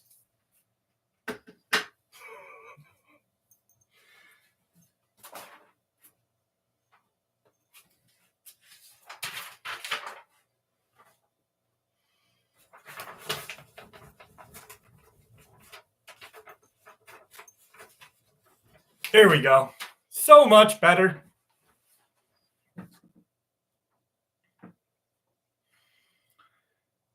This is my encounter with what I believe to be a dogman. It happened back in July. I was working at a very big factory in Arkansas, and pretty much the east central part of the state. One night I got out of work at around 8 p.m. I went to one of my coworkers' house and proceeded to indulge in plenty of beer.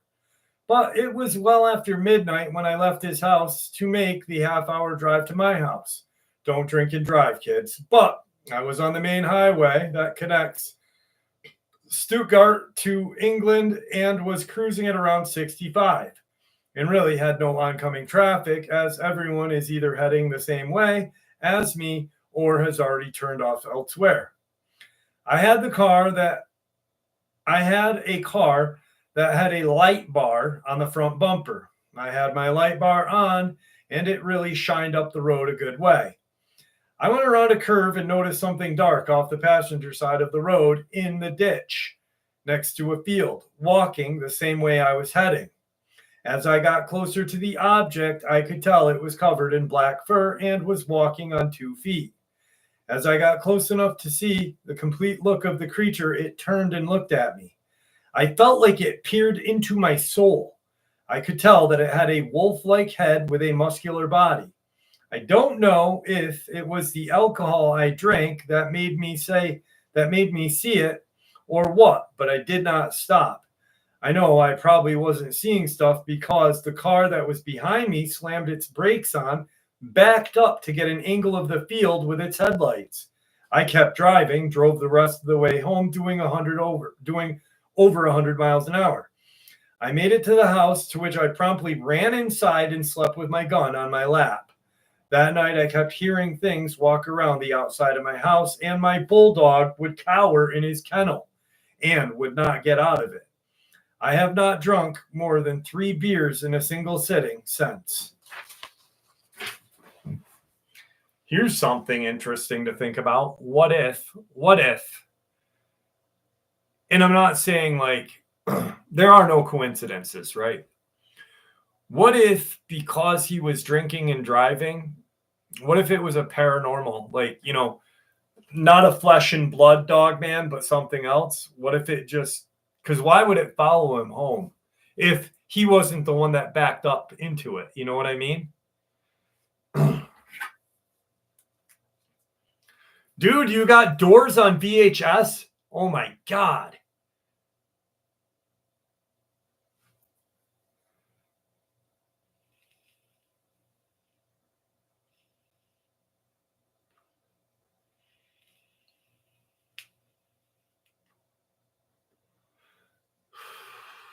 Yeah, R.I.P. Val Kilmer. You got two of them? Dude, you're the man. I used to love the Doors when I was, Val Kilmer passed away this week. Enormous. Terrible loss. You know, have you seen the movie called I Am Val? I think that was the name of it that he made, talking about his breaking the law, or Judas Priest love bites.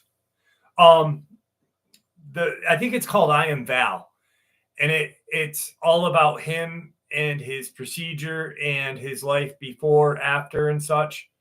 That movie actually brought a tear to my eye because Val Kilmer has always been like the fucking one of my favorite actors, like just an amazing actor.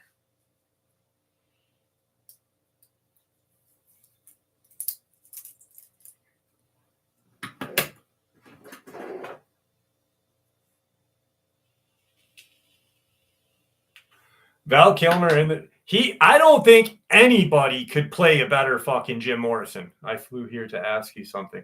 What's up, Wolf? What's up, Vic Lion? Yeah, he was Batman.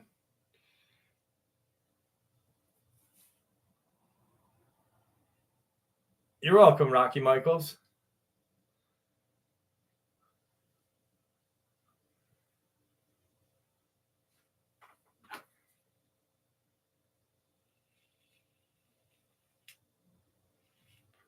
It was spot on. Spot on. Yeah, Neck isn't here tonight.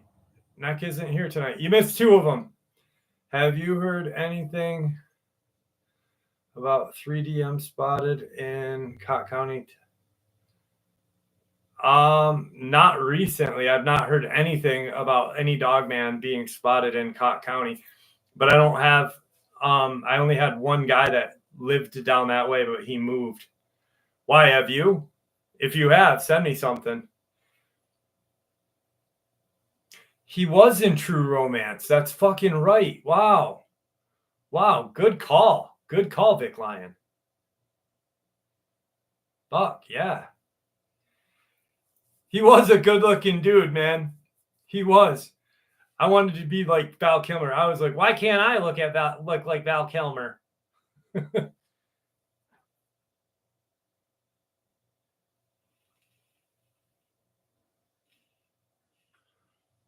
On the island in the Pigeon River, I saw it from Jimtown Road. Okay.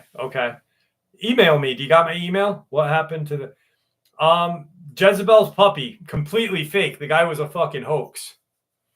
A complete hoax. A big fucking turd on the floor.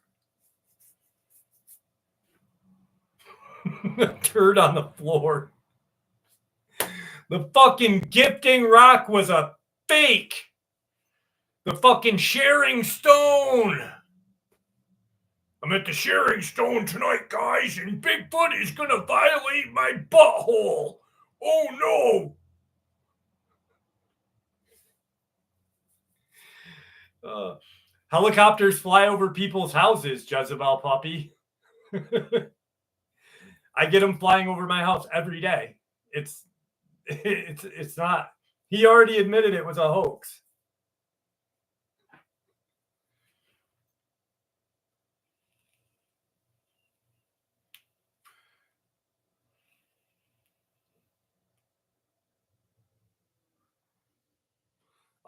No. From what I understand, MLP, no.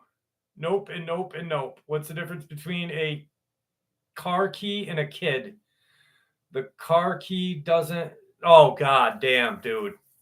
I am not even saying that out loud. No. Thank you, 50 or San Francisco Bay. Appreciate that. It's time to crack another soda.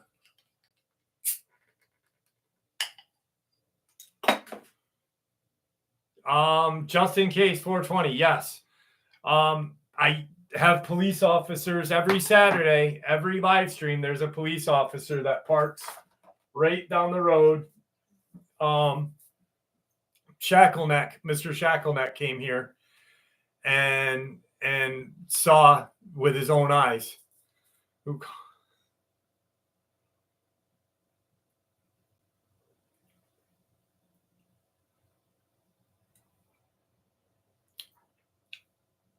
You think that guy got threatened to say that he was faking everything? You couldn't tell that that was fake?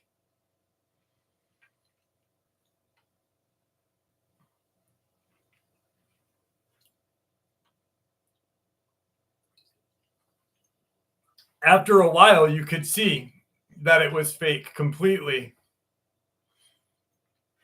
It took a while to figure out, but 100%. Like when he fell on the ground and got dragged to his house.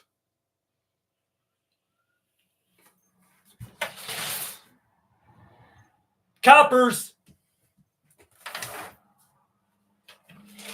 We got to play a song for him.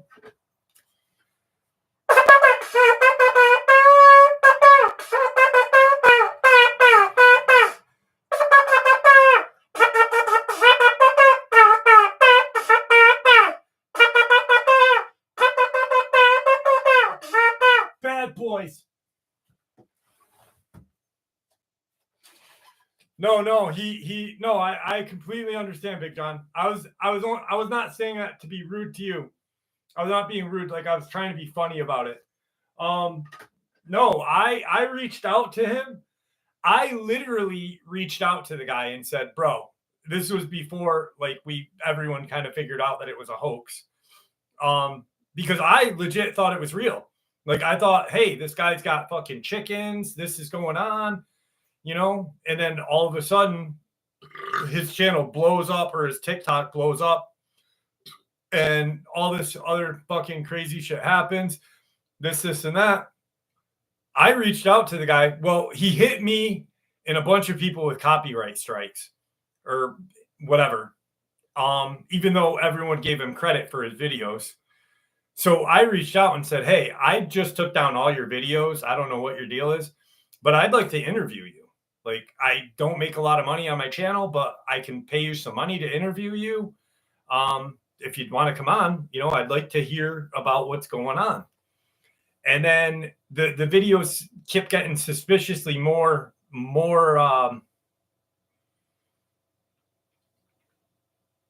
homemade, I guess. I don't know what to say. But it just got too far-fetched to buy. And I'm not going to say anymore because I don't want to talk about it anymore. SDL, that is, why did Han Solo? Oh my God, dude. Oh my God. SDL, that picture that I posted of the sea monster, that actually, I do believe, so that was from a newsreel. And a couple had seen it, right? The Ogopogo monster. And it was meant to be the Ogopogo. Like it was a news article about the Ogopogo. And because it suspiciously looked like a Dogman, a bunch of people posted it as it's a Dogman in the water. No, it was clearly a fucking sea serpent.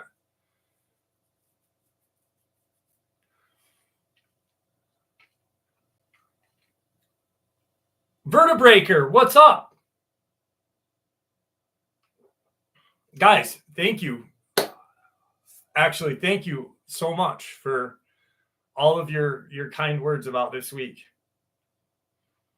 Holy shit.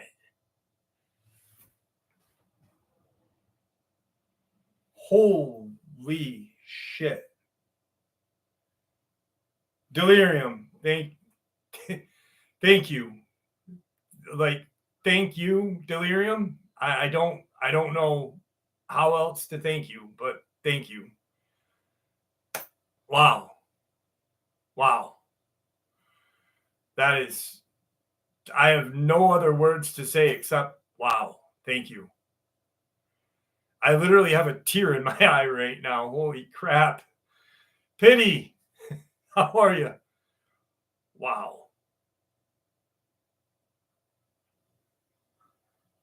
It isn't, Big John. It isn't. Wow. Thank you so much. Wow. Amazing. Fucking amazing. Amazing. I really am not.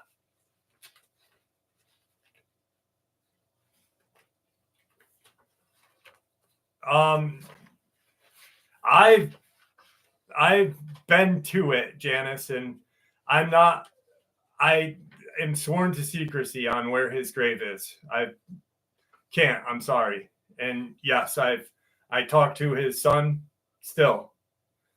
Not daily, but probably once a month. Just usually he'll send me a text saying, you know, awesome stuff that you're putting out, da da da. Randall Kennedy, thank you so much.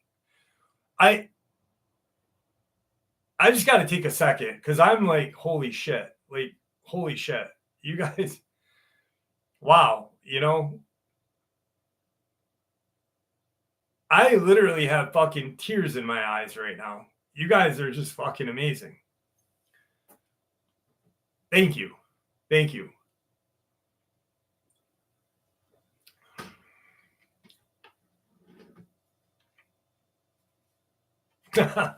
Wow. I'm a fucking Sally. All right. I got to get reading here. Otherwise, I'm going to start bawling. Wow. Thank you. Thank you. I do too. I do too, T-Wave. I do too. Wow.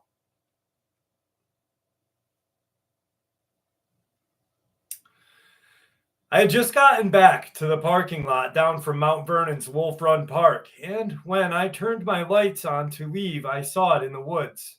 I felt like I was being followed my entire hike, and I got a little lost on the way since I was feeling super sketched out. So when I saw it, I was panicked and scared. It looked startled as my lights came on, and it made this strange gargling, scratching sound, and I felt super sick to my stomach. I don't know what it was. Like, I thought it was just somebody in the woods, but its eyes looked weird, and it was smooth-skinned and naked. It seemed to vibrate in front of my eyes as I looked at it, and I ripped my phone out of my pocket and tried to take pictures, but my phone seemed to lag. I have an iPhone 6 Plus, and I know my battery was having issues, but I have never had anything like that happen before. I slammed my car in reverse and got out of there as fast as I could. The noise it made still freaks me out, like the velociraptor from Jurassic Park. It made me feel lightheaded, and I felt sick in a strange way I've never felt. The next experience this happened a month before in Mount Vernon. As I'm driving home July 31st, 2018 at 1:43 a.m. on Ohio State Route 13 North in Mount Vernon, Ohio, a 7 to 8 foot tall skinny humanoid creature ran across the road from out of a cornfield into a soybean field running east to west. I noticed the creature in my headlights from 50 to 75 feet away as I was traveling at a rate of 55 to 60 miles an hour. As it came out of the cornfield, I immediately let off the accelerator, at first thinking that it was a deer. But then I saw the creature walk upright. It was 7 to 8 feet in height, with a tall, slender body, arms and legs small in diameter, hands and feet looked oversized for its body proportion, small neck and ovular elongated head. Being dark tan and light brown skin tone, it had no body hair. The creature slightly turned its head toward my vehicle headlights, and I saw the creature's black eyes and small mouth just open slightly as it continued to run across the road. It barely took 2 to 3 steps, and it was across the road at a tremendous rate of speed. I was in total shock and thought I should check it out at first, but then thought for a second and became uncertain of what I may have just seen, and I better get out of here. I lost sight of it. I lost sight of the entity due to the darkness. I am a 24-year-old former United States Air Force air crewman veteran with top secret security clearance. Not to be totally bliss, but would someone please advise me on what I had seen? Next experience in the same area. I'm reaching out to let people know that I had a call from my mom from Mount Vernon, Ohio, recently telling me she saw a figure of what appeared to be an alien come from one side of her basement and go to the other side. She describes this thing as being tall with long arms. She did not see its face as she watched it from a side view, but she did say that its head looked just like the ones that are depicted in the pictures of the aliens or crawlers. I wish to have her identity anonymous. I thought I would just share this. Thanks. Wow. Andy Davis, say hi to your son. I just want to thank everyone. Holy shit. Aramic, Eli, Sean B, Delirium, Randall Kennedy. Let me click on who. I can't click. I can't see who else. I need more. I don't need more. I need to figure out who. I want to thank everybody. How do I should have fucking wrote it all down. Top chat, live chat, fan funding. All right. Aramic. Thank you, Zilla, Larry, Eli, Alan Howell, Sean B, Rockin' Steady, Steph, Delirium, Randall Kennedy. Amazing. Thank you so much. Wow. I don't even feel like I fucking deserve it, you know? Like, thank you. Dudes, Jules, yes. Well, you know, here's my thing with that. You're pretty close. I agree with you that it is not. I don't think it is a Bigfoot per se. One, it is cryptid, but I think more so leaning toward the werewolf because it has a snout. The way it's scientific evidence. Where is it? Hang on, guys. I'm sorry. Here it is. All right. So how Danny Van Drimeny depicts it in the book Them and Us, and I really honestly cannot ever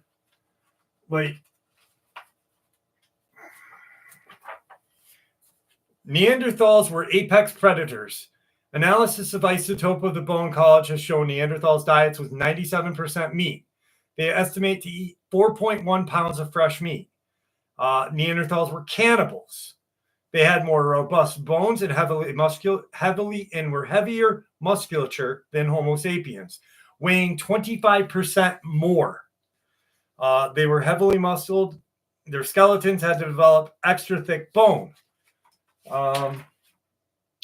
Neanderthals' teeth twice as large as human teeth with jagged points.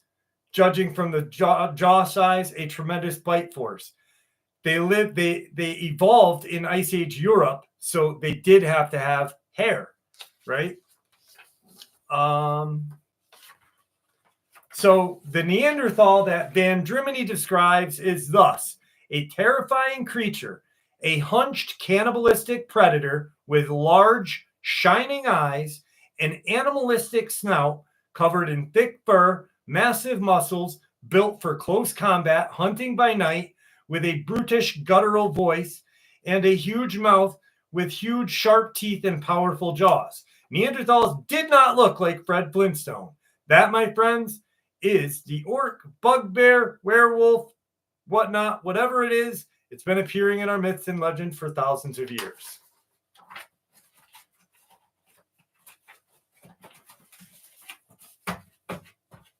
I have read like a lot of crazy shit in my life, like, and I think Danny Van Drimeny is probably.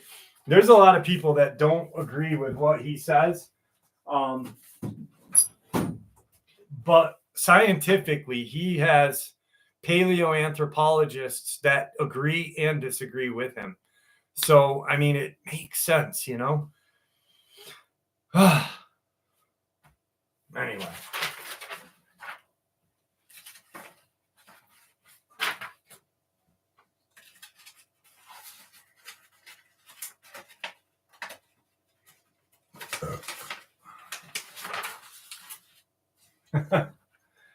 Trisha Ann, thank you so much. You guys are fucking awesome. Thank you. I saw a Mothman, Aramik. I never told anyone this or talked about it to anyone else besides the people that were there that night and my best friend that claims to have seen him at a different date that I didn't know about until I described my experience to him. I lived in the small township of Bastrop, Louisiana, with my cousin and his wife. There's not much to do in Morehouse Parish besides drive back roads like we have done thousands of times before. Then one night in 2015, we were leaving a church. We used to clean it. It was around 2 a.m. or so. We were in my cousin's 1990 GMC Sierra single cab 4x4 and decided to take the back roads home.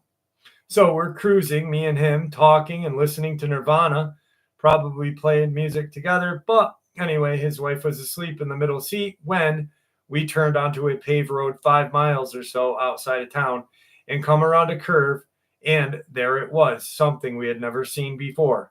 I'm an avid hunter, been in the woods all hours of the night and day, was in the Army, but had never been more freaked out by something than what we witnessed.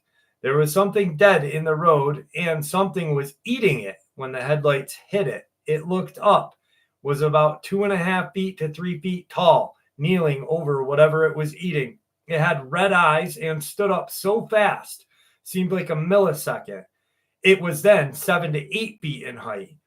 Pitch black skin. It looked like bat skin, but way darker. And in one fell swoop, it leapt and its wings opened and flew into the woods on the side of the road. It had to have been moving over 50 miles an hour. Fucking wildest experience of my life. And I've always been cynical when it comes to paranormal stuff. But I know what I saw that night. And so does my cousin.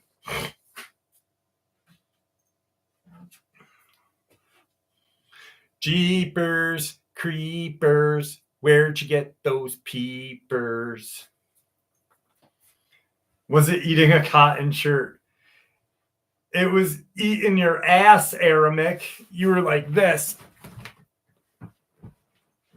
What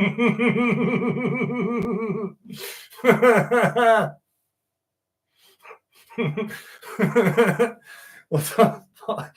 Why did I find that so funny? What the fuck was that, dude? That was so stupid.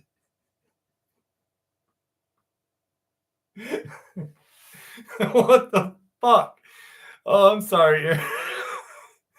He's in your ass. Oh, is it tomorrow?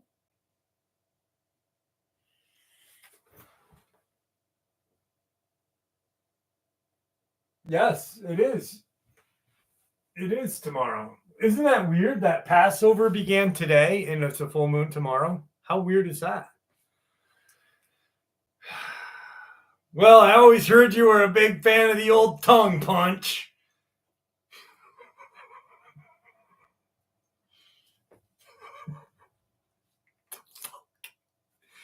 Oh my God. Can't even blow on that one.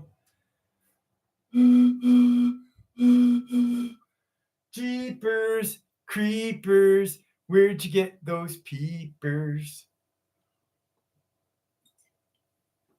I was pure, unadulterated comedy. Oh, we got 2 hours in. You know what time it is? What time is it? The Mothman tongue punch of doom. It is just tobacco.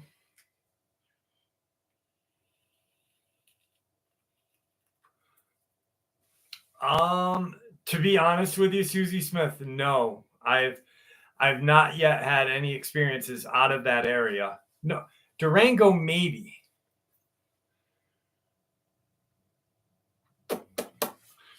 Hang on a second. Let me check something.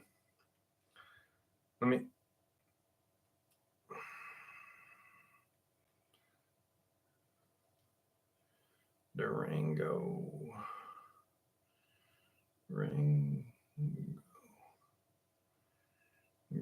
Colorado map is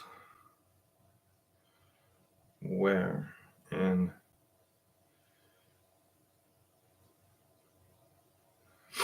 I've had experiences. Yes, I have actually. They're downstairs though on my map. But that whole region, the Mesa Verde National Park and Durango, I believe, my own belief is that there is a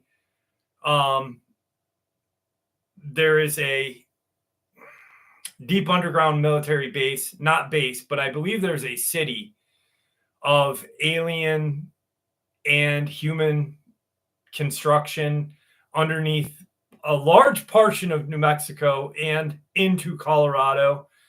And that would actually fall into that area because if I'm not mistaken,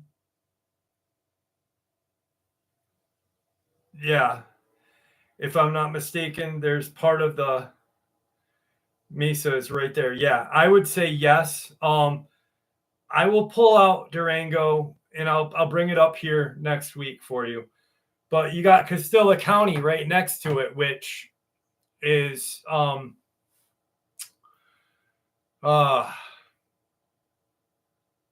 that woman was savagely attacked and killed. Hey, Bluefish, how are you?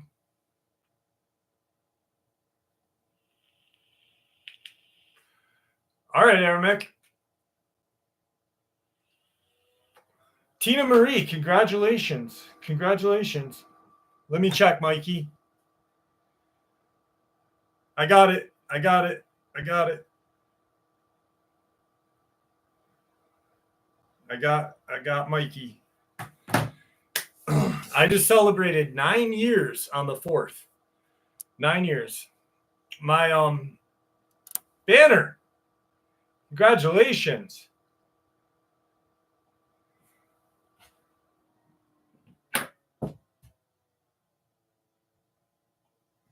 Congratulations, banner. I'll tell you why. Okay, so with my sobriety, I was kicking heroin on April 3rd, 2016 was the last day I ever used dope. I never shot up. I don't like needles. I have a hard time even injecting myself with my testosterone, but I would snort it. And the last night I did anything was the 3rd.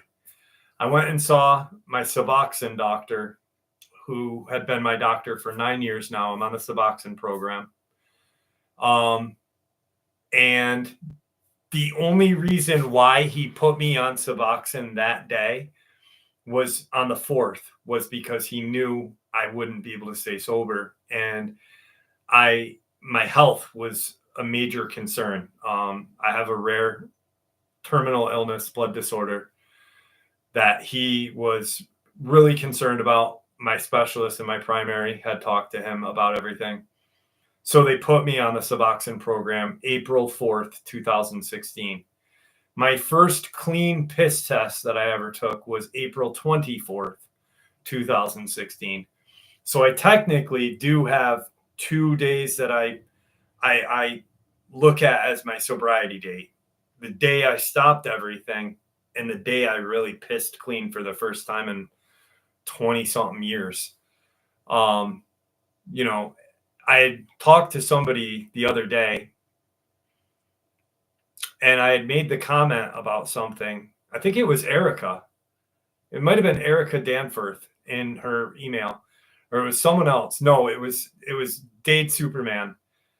We were talking about how I feel like what I saw when I was 17, my experience, had a huge contributing factor to my drug use, because from that day forth, I didn't really care about myself for no reason, and I really started to drown myself in opiates from 17 to 39, so 22 years. And I really think that the more I learn about the community and stuff, it's kind of funny that a large population of the cryptid and paranormal community are either former addicts or alcoholics recovering, or active still, or have some sort of mental health issue. I really think all of that plays a contributing factor in our experiences with these things. I don't know. It's just,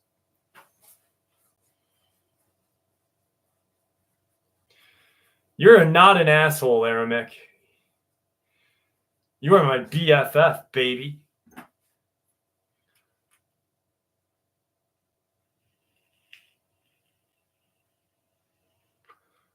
Indiana's getting some good shit. You're right, Jad. You're right.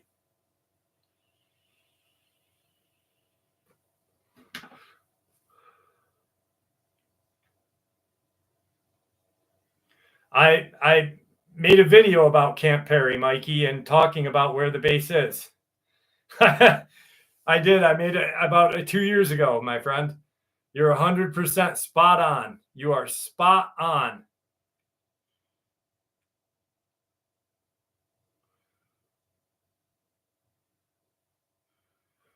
I do. Not. I don't think everyone has some mental shit. I think, it depends. You know what I mean? Like, I'm not a doctor. I only play one on TV. But I mean, yeah, I think everyone has mental things that they're dealing with, but I don't think everybody's kind of.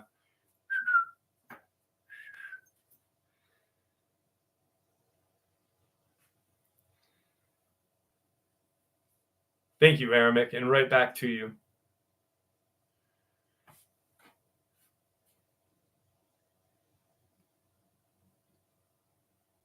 Sean McCabe, congrats. SDL. Yes, agreed, Tina, agreed. Maybe I can.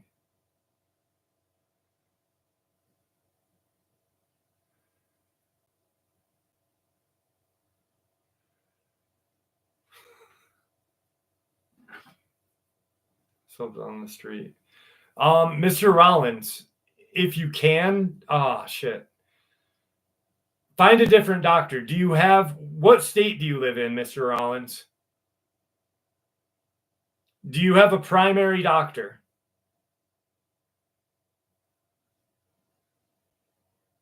If you have a primary doctor, you should be able to get it right from them. Connecticut. You can get it right from your primary. You don't have to see. There's a new law that got passed a year ago. When I first started on the Suboxone program, and I'm not embarrassed, I will be on it for the rest of my life. I don't care. Like, to me, it's a miracle. To me, Suboxone is a miracle drug. Like, it literally saved my life. There's a new law. So when I started 9 years ago, you needed to get it prescribed from a doctor of psychiatric medicine.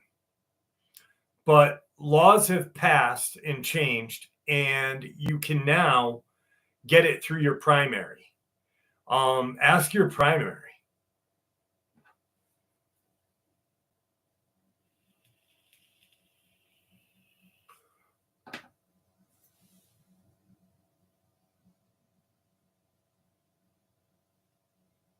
Oh, that's crazy, Tyler. I'm sorry, brother. I'm sorry for that. Ask your primary, but be honest with them. Like, just be flat honest, you know? That's the best way. I'm one of my good friends. I don't talk to him anymore because we kind of grew apart. I think he's still using. I've been going to this doctor for 10 years. He said he doesn't want to work because he's by himself. Go see your primary or find, we have a doctor's office up here in New York called Hudson Headwaters. If you can find like a new primary, I would go to them.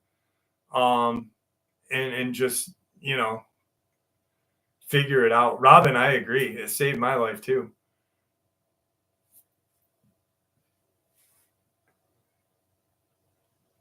Oh, no shit. No shit, Dustin. Mr. Rollins, Dustin Brooks just said you can get it online. What is that? That online doctor thing. Just look into it. Look into it. Pops, thank you so much, dear. I love you, Pops. I love you too. Have you ever seen a shadow person? No, I have not, Mike. Wait. Yes. But I don't know. I don't know if this would constitute as a shadow person. The night that we were playing with the Ouija board and that black hand or whatever reached out to scoop me up, something crazy happened. And then a lot of my family members were killed that were in that barn with me that night. So, all right.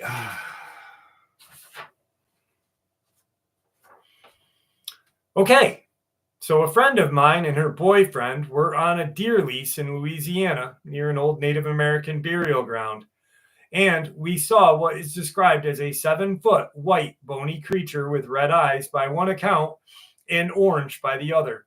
No nose, described as being an empty hole, and red, long, bony fingertips. There was a distinct stench of mildew and ammonia, described as an old horse piss in the stall when the creature got close to them. Once sighted, my friends quickly got into their vehicle and began trying to escape. Reportedly, the creature followed them for roughly a mile. Creature did not run beside the vehicle, but rather tracked them about a mile down the dirt road and then found them, even beating on the driver's window at one point during the second sighting and mimicking the sounds of a raccoon growling during the first. As it happened, they were out setting traps for raccoon, which tells me they were being watched beforehand. An eerie feeling was also reported just prior to the first sighting, almost like being watched. We think it could have been some kind of guardian spirit, vengeful demon, a mimic, or potentially a crawler. Simply trying to identify it. Thank you.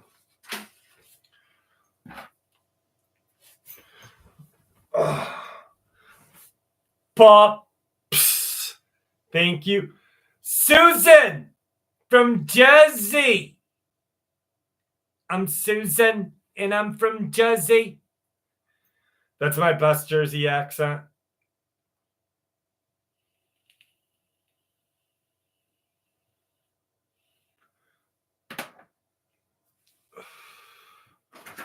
All right. Hang on. I got to do a little adjust.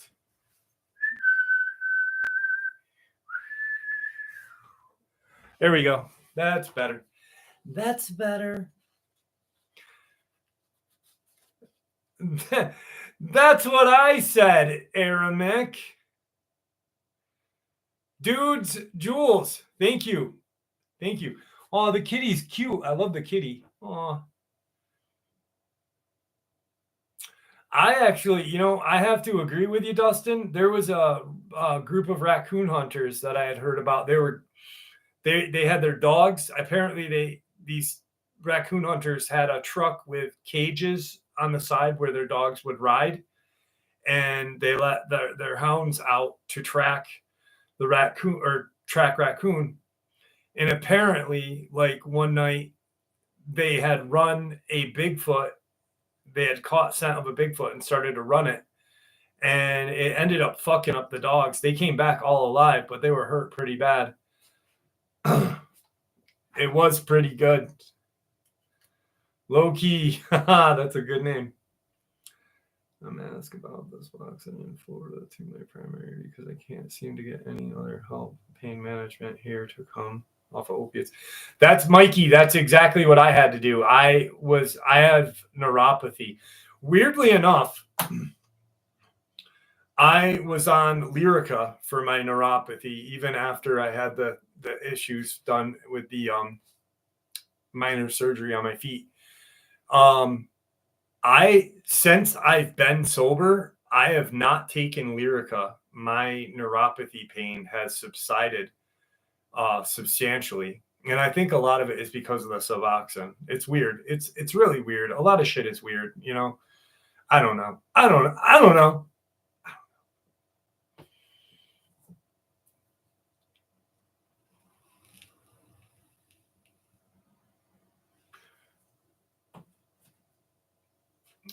Banner James, congratulations. I'm right there with you. I literally, Mr. Rollins, please look into it. I hope that you find something because you obviously are serious about it, and I hope that you can find the help that you need, to be honest, 100%. Banner James, 100% I agree with you. It's, you know, it's a miracle. Once you get sober, it's a fucking miracle. Like my daughter, I've raised my baby girl for 7 years now, just me and her. Like she's my fucking world. She's homeschooled. She's brilliant. My other daughter is, and my ex-wife lives like 60 miles away from me, and it's just me and those girls. My oldest lives with her boyfriend now, and I would never have the life that I have now if it not for recovery. This channel is a huge part of my recovery. The research, if I get itchy and antsy, I will just fucking research shit. Like I'll randomly look up shit just to fucking. So this, my friends, is the last lot lizard story of the night. And here we go.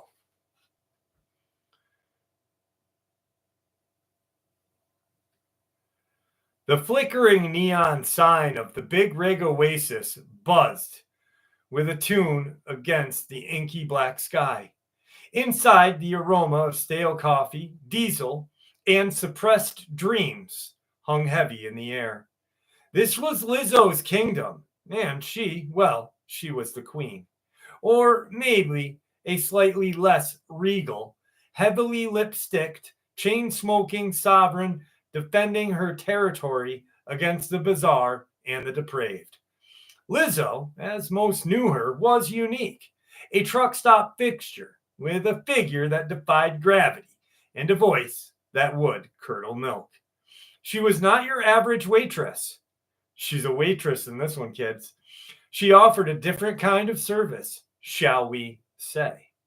But the secret she kept tucked away deeper in her sequenced hot pants was far more outlandish. Lizo was a shapeshifter. This particular Tuesday night, the Oasis was unusually quiet. The usual gaggle of truckers, wary from their hauls, nursed coffee and watched late-night news. Lizo perched on a stool behind the counter, polished a coffee pot with a rag, her eyes scanning the room. Something felt off. Then they appeared, emerging from beneath the parked 18-wheeler. A horde of gremlins, no bigger than a bowling pin, scurried into the Oasis. They were hideous, green-skinned creatures with bulging eyes and teeth that looked suspiciously sharp. And they were leering. Lizo's gut clenched. These weren't your garden variety gremlins looking to sabotage an engine. These were perverted gremlins, and their beady eyes were fixed on the unsuspecting truckers. Oh, hell no, Lizo muttered, her voice dangerously low. Her shape-shifting instincts kicked in. She dealt with her fair share of weirdos in her line of work, but this was a whole new level of grotesque. One particularly bold gremlin reeked of stale beer and bad intentions, hopped onto the leg of Big Joe, a trucker known for hauling Christmas trees, and started to try and climb up his jeans. Big Joe, engrossed in a story about a rogue reindeer, remained blissfully unaware. That was it. Lizo slammed the coffee pot onto the counter, the clatter echoing through the diner. All eyes turned to her. All right, fellas, she announced, her voice amplified. Show's over. The gremlins squeaked in unison, their eyes widened in alarm. They recognized the shift in her, and the air around Lizo crackled with a weird energy. Before the truckers could even blink, Lizo had transformed, not into a superhero or some mythical beast. No, Lizo went full on strategically terrifying. She became a giant, inflatable, sparkling pink flamingo. Her transformation was accompanied by a loud whoosh and a distinct scent of cheap vinyl. The truckers stared, jaw agape. Big Joe nearly choked on his coffee. The gremlins, however, were genuinely terrified. The sheer absurdity of this giant pink flamingo looming over them was too much to bear. Scree! Lizzo Flamingo screeched, flapping her now feathery wings, stirring up a whirlwind of coffee filters and sugar packets. The gremlins scattered. Some dove under the tables. Others tried to squeeze back under the door, their small legs scrambling to purchase a stick of linoleum. Lizzo Flamingo waded after them, her plastic beak snapping menacingly. She let out another ear-splitting scream that shattered the nearby ketchup bottle. The chaos was magnified. Within minutes, the oasis was cleared of gremlin menace. Lizzo, still a flamingo form, surveyed the scene.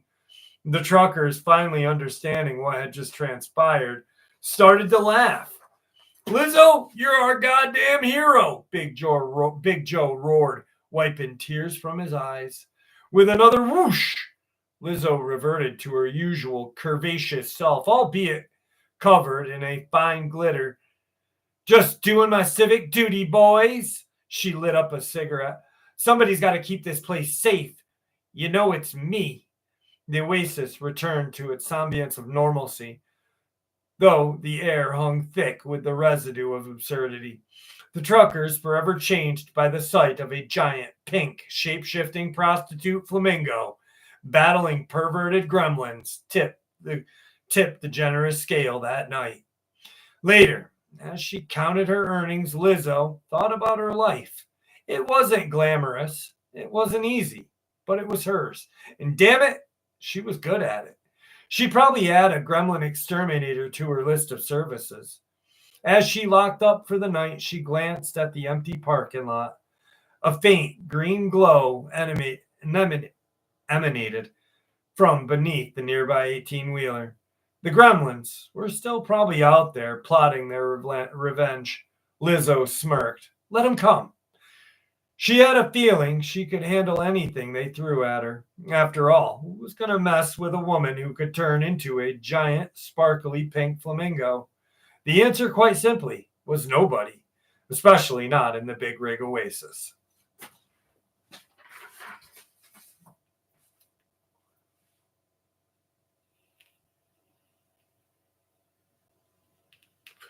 Oh my God. Fucking Arabic.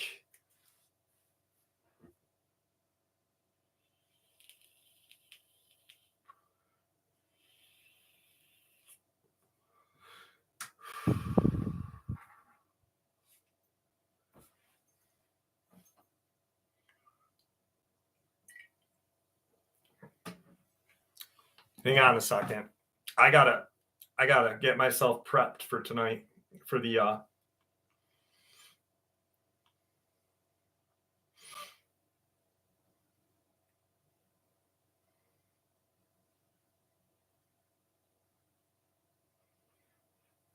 hang on.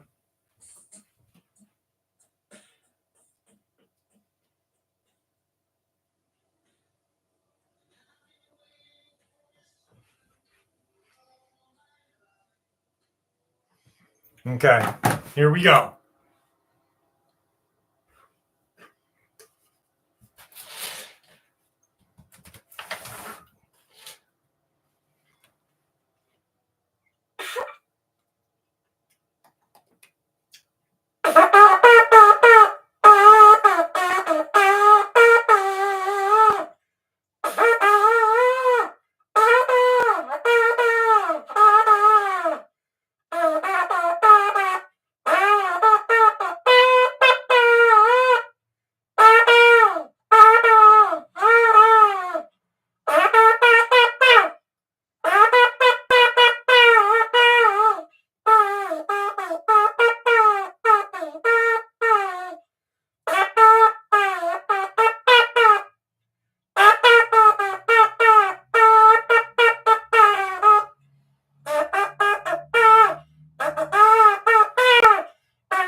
There.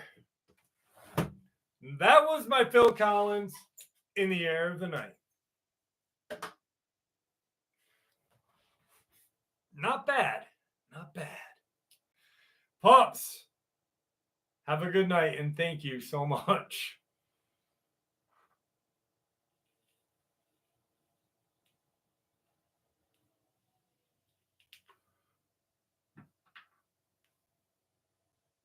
Is a stick man a full body apparition? I'm not sure.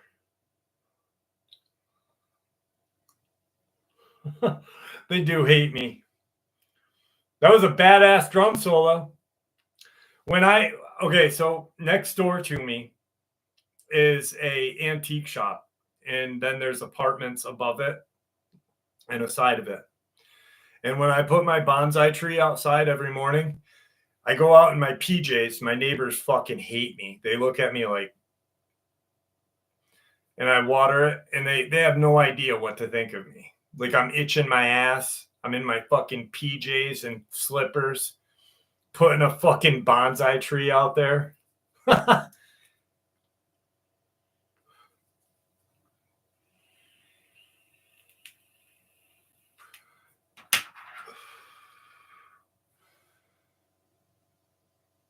Kenny G of the Shofar. They call me Jeffy N.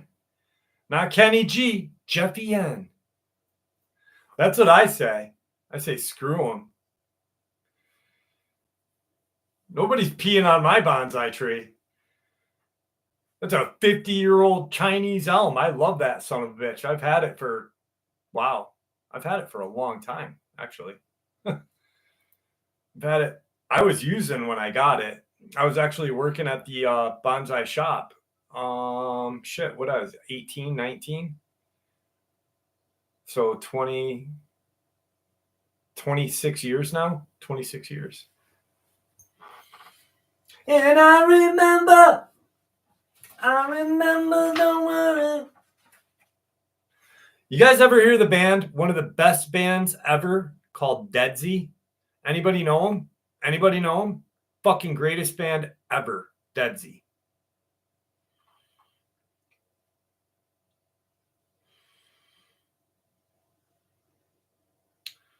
I'm a huge Biohazard fan. Huge Biohazard fan. Biohazard House of Pain. Damn, that's awesome.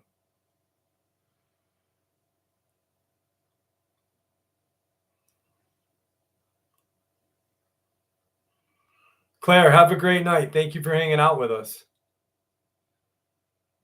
Okay. Deadsy is Cher and Greg Allman's son, Elijah Blue. Fucking amazing. I'm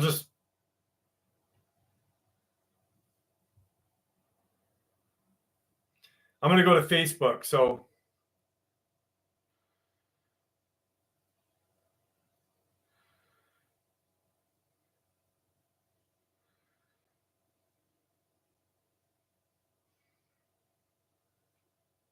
this is a snippet.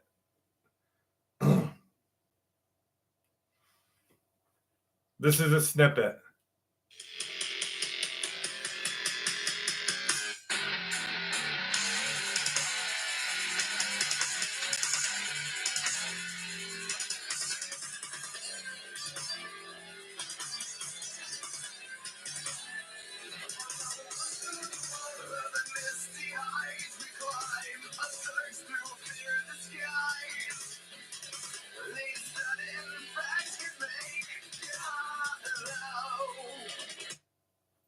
Just a snippet.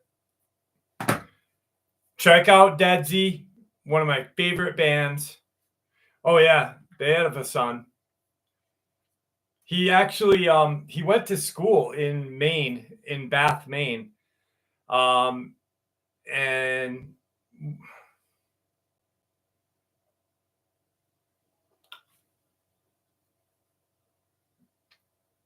I was introduced to a book by him called The Urentia.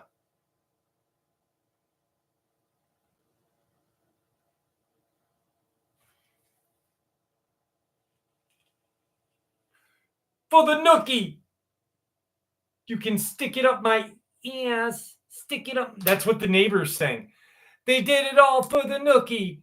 For the nookie. And then they say, Jeff, you can stick it up my ass. Stick it up my ass. And I'm like, no, I can't. Coker. Have a good night, my friend. Have a good night.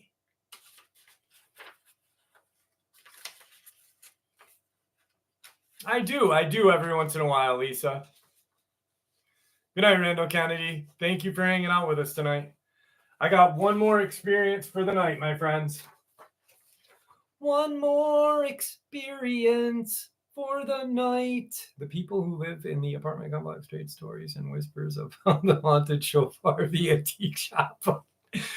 Dude, you want to hear something crazy, Widmore? So if I'm in my kitchen, the building that I live in is not mine, but I rent the whole building. It was a dentist office downstairs. The dentist passed away. And I was gonna try and buy the place for like $160,000, but the guy beat me to it. But he likes me, so he's like, "I'll just rent you the whole fucking thing." I'm like, "Okay, cool," for an amazing price, like amazing, unheard of. But downstairs is like one of my studios. My kayak is in there. I turned the reception area into a living room. It's pretty weird down there. But in my kitchen, I can look down. Everything, all the living areas are upstairs. So I looked down into the antique store one night, right? No one's there. The owner of the antique store lives on the other side of me. There's a one-way road and then her house. And I looked to make sure she was home. She was home. So I'm looking into the antique store and I'm like, what the fuck is that? And I'm like, Isabel, come here, bud. And Belle comes over, she runs over and she looks and she's like, what is that? And I'm like, I have no idea. There's someone in there though, right? And she's like, yeah. The place has security alarms, like it's pretty high tech in there. The security alarms didn't go off. I end up going across the street and knocking at the lady's door. And I'm like, hey, it's like 9:00. I'm like, hey, it looks like someone's in your store right now. I'm like, my daughter is on the phone with me and, she says she can still see someone in the store. The lady goes into the store, right? She walks over and unlocks the door. Belle can see what we are watching. We are watching like a humanoid figure in there. And she watches the lady come in the front door. So where we're looking, it's right here. The front door is like right here. So she'd have to come back all the way through to the store. She gets in the store. Belle sees her. And then all of a sudden, the humanoid figure just goes, gone. Like, gone. And so I'm like, holy shit, really? Like, what the fuck? I run down and I tell the lady what just happened. I'm like, hey, there was something there. My daughter just saw it fucking just vanish when you walked into your store. And she's like, I've caught in strange kind of like humanoid figures, not physical, but shadow people, I guess you'd call them, on camera. But every time I replay it, I'll be able to watch it in the morning and I'll replay it and then they'll be gone. So it's almost like she watches the footage once and then goes to show somebody, but that footage is now still there, but gone. The figure is gone. It's weird.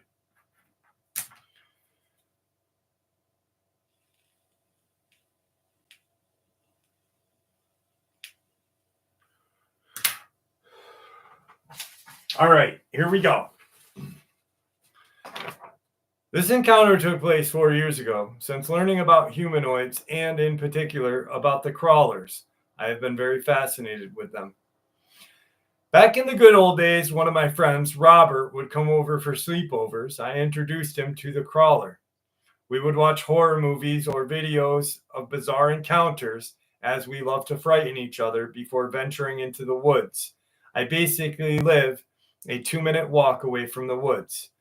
Till the night trip, we never encountered anything really creepy when venturing into the woods. Sometimes Roberto would try and stand still in the silence in hope of hearing something exciting. In order for you to better understand my thoughts later on, I'll have to give you some detail of the path. It was after midnight when we headed out. Shortly after entering the forest, there was a small crossing with a left path and a right path. We took the right path, walking up a hill for about a quarter of an hour. After that, we just pretty much followed the path, reaching the peak of the hill, and then venturing down again for another 10 minutes. We reached the other crossing. The left path would lead us to another exit, whereas the straight path would let us continue walking into another hill. About an hour and a half goes by. I told Robert that I wanted to go home as I started to get cold and tired. Furthermore, I told him I did not see us witnessing anything exciting anymore for the night. Roberto was disappointed, but nevertheless agreed. Robert wanted us to regularly stop speaking in complete silence so we could hear anything surrounding us. We also flashed our lights in the woods regularly. This is where it starts to get a little creepy. As we started to head down the second hill, we started to relax and talk about other interests. As my, back then, shrimp posture obliged me to, I more or less only looked at my feet when walking. As we reached the second crossing, Robert suddenly scurried up. In panic, he asked me whether I also saw something jump in the woods coming from the right path, former the left, to the path we originally came from. I was already mentioned. I looked at my feet when walking down the path, meaning I could not have seen anything. However, I believe that Robert just wanted to build up suspicion, as he liked to do that when nothing happens on our trips. So I did not really believe him. He started throwing rocks in the area where he said he saw the figure. We stood still for a few minutes, listening to any suspicious sounds, but the forest was in total silence. Realizing this, it made me feel somewhat uncomfortable. On our way back from the second crossing to the first, we started to ease back down again and started talking normally. The walk back also took about a half an hour. This is where it gets really creepy. As we were about to reach the first crossing, I used my flashlight on the trees that were not too far in front of us. As I pointed my light on them, I noticed that there were two yellow dots right beside a big tree. As we came closer, I could see it more clearly. These were not just two yellow dots. I started to recognize a bald head with two yellow glowing eyes. I told Robert to stand still. I pointed him to the area where the thing was peeking from the trees. I was furious at him because he didn't see it. I told him that he needed to focus on the yellow dots when he recognized it, and he freaked out as well. I freaked out even more when I thought about our situation. This creature stood between the only near entrance/exit out of the forest. We really started to panic as we did not know what to do. As Robert also started to flash on the creature, and we both more or less shouted at ourselves. The creature went behind the tree and peeked out from the other side. As we followed it with our lights, it stepped back from the tree. I was able to see more of its body. It was white gray, hunched over, and its arms were hanging down. It slowly walked away from the crossing, moving one leg, then the other. We stood on the spot for a few minutes. Then I carefully started to peek in the area it had vanished from. I couldn't see it anymore. I told Robert to run for his life, and boy, oh boy, even Usain Bolt would have been astounded at the speed. We ran through the exit and went back home. It was the scariest experience of my life. What I really find so intriguing about this encounter, this creature either stalked us very quietly through the woods for about a half an hour since Robert spotted it on the second crossing till the exit, or it was smart enough to recognize where the path would be leading us to, as we first saw it on the second crossing and then in the front of us at the exit. It was also able to recognize pretty fast that we spotted it. I think by switching sides at the tree when peeking. It wanted to confirm for itself whether we spotted it by seeing us rotate the light to the other side. Mind you, these were bad flashlights, which lights only performed worse over the range. Last but not least, I do not think it was scared in the slightest of us. Even as I and Robert started to speak more loudly in a stressed voice.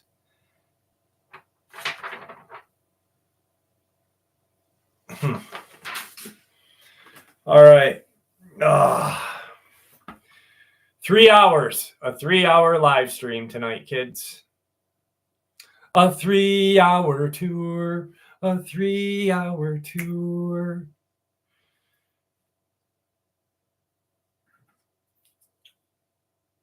What's up, Tracy? How are you?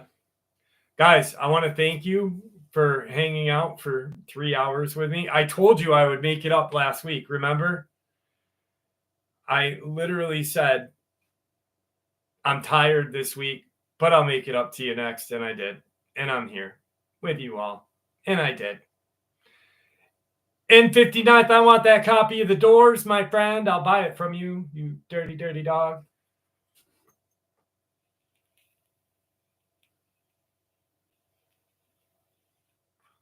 Thank you, Erica. Thank you. Morning. Morning, Philo. How you been? OG! Oh, yeah, it was a good one to come back to, Enormous. Thank you for coming back. I'm glad you're with us. I'm glad you are with us.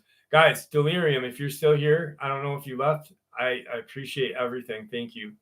I can't believe how the kindness tonight. Aramek, thank you.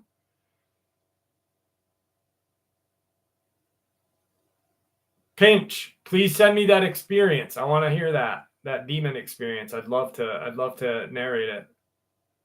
Giant, how are you tonight? I missed you. Sorry if I didn't say hi to you earlier.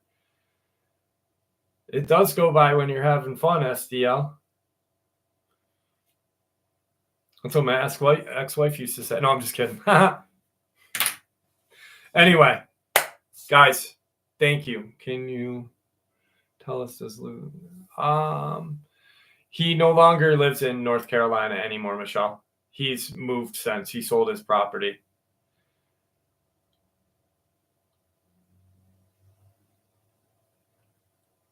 All right, guys. Thank you for hanging out with me on this beautiful Saturday night. And I truly had a lot of fun tonight. I really did. I really, really did. And you guys made it so worth it. I can't believe how much fun we had. I cannot believe how kind you guys were to me tonight. Simone, there you are. I missed you. I'm sorry I didn't say hi to you. I must not have seen you. And with that, I love you all. I'll see you next Saturday. Send them my way, Nick. You've been lurking. Simone, I will send you some money to pay for some Vegemite. I need to try some Vegemite. Thank you, Michelle L. I had a great time too. I need to make a Vegemite sandwich. In a Vegemite sandwich. Oh, I love plumbing videos. Plumbing videos are the best. That's where I get my ideas for my lot lizard stories. Plumbing. Send me an email. I'll send it to you, Simone. And I'll send you a PayPal. I'll pay for the shipping, okay? Try your best Southern dialect or accent. My best Southern dialect or accent. Oh, shucks. I don't know. A Playboy one, I think.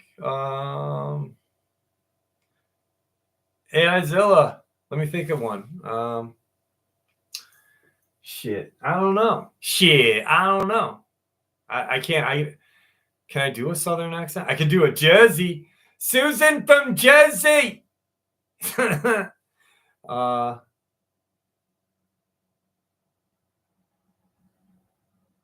Y'all know? Y'all know? I don't know. Shit. Where's my grandma? I gotta mount me with my grandma. Yeehaw! I don't know. I suck at accents. All right, guys. Have a good night.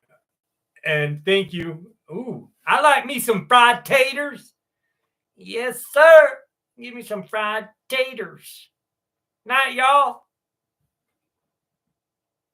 Chicken dumplings. Give me some chicory. Fucking chicory. Good night, guys. Thank you for hanging out with me again. And I love y'all. Peace.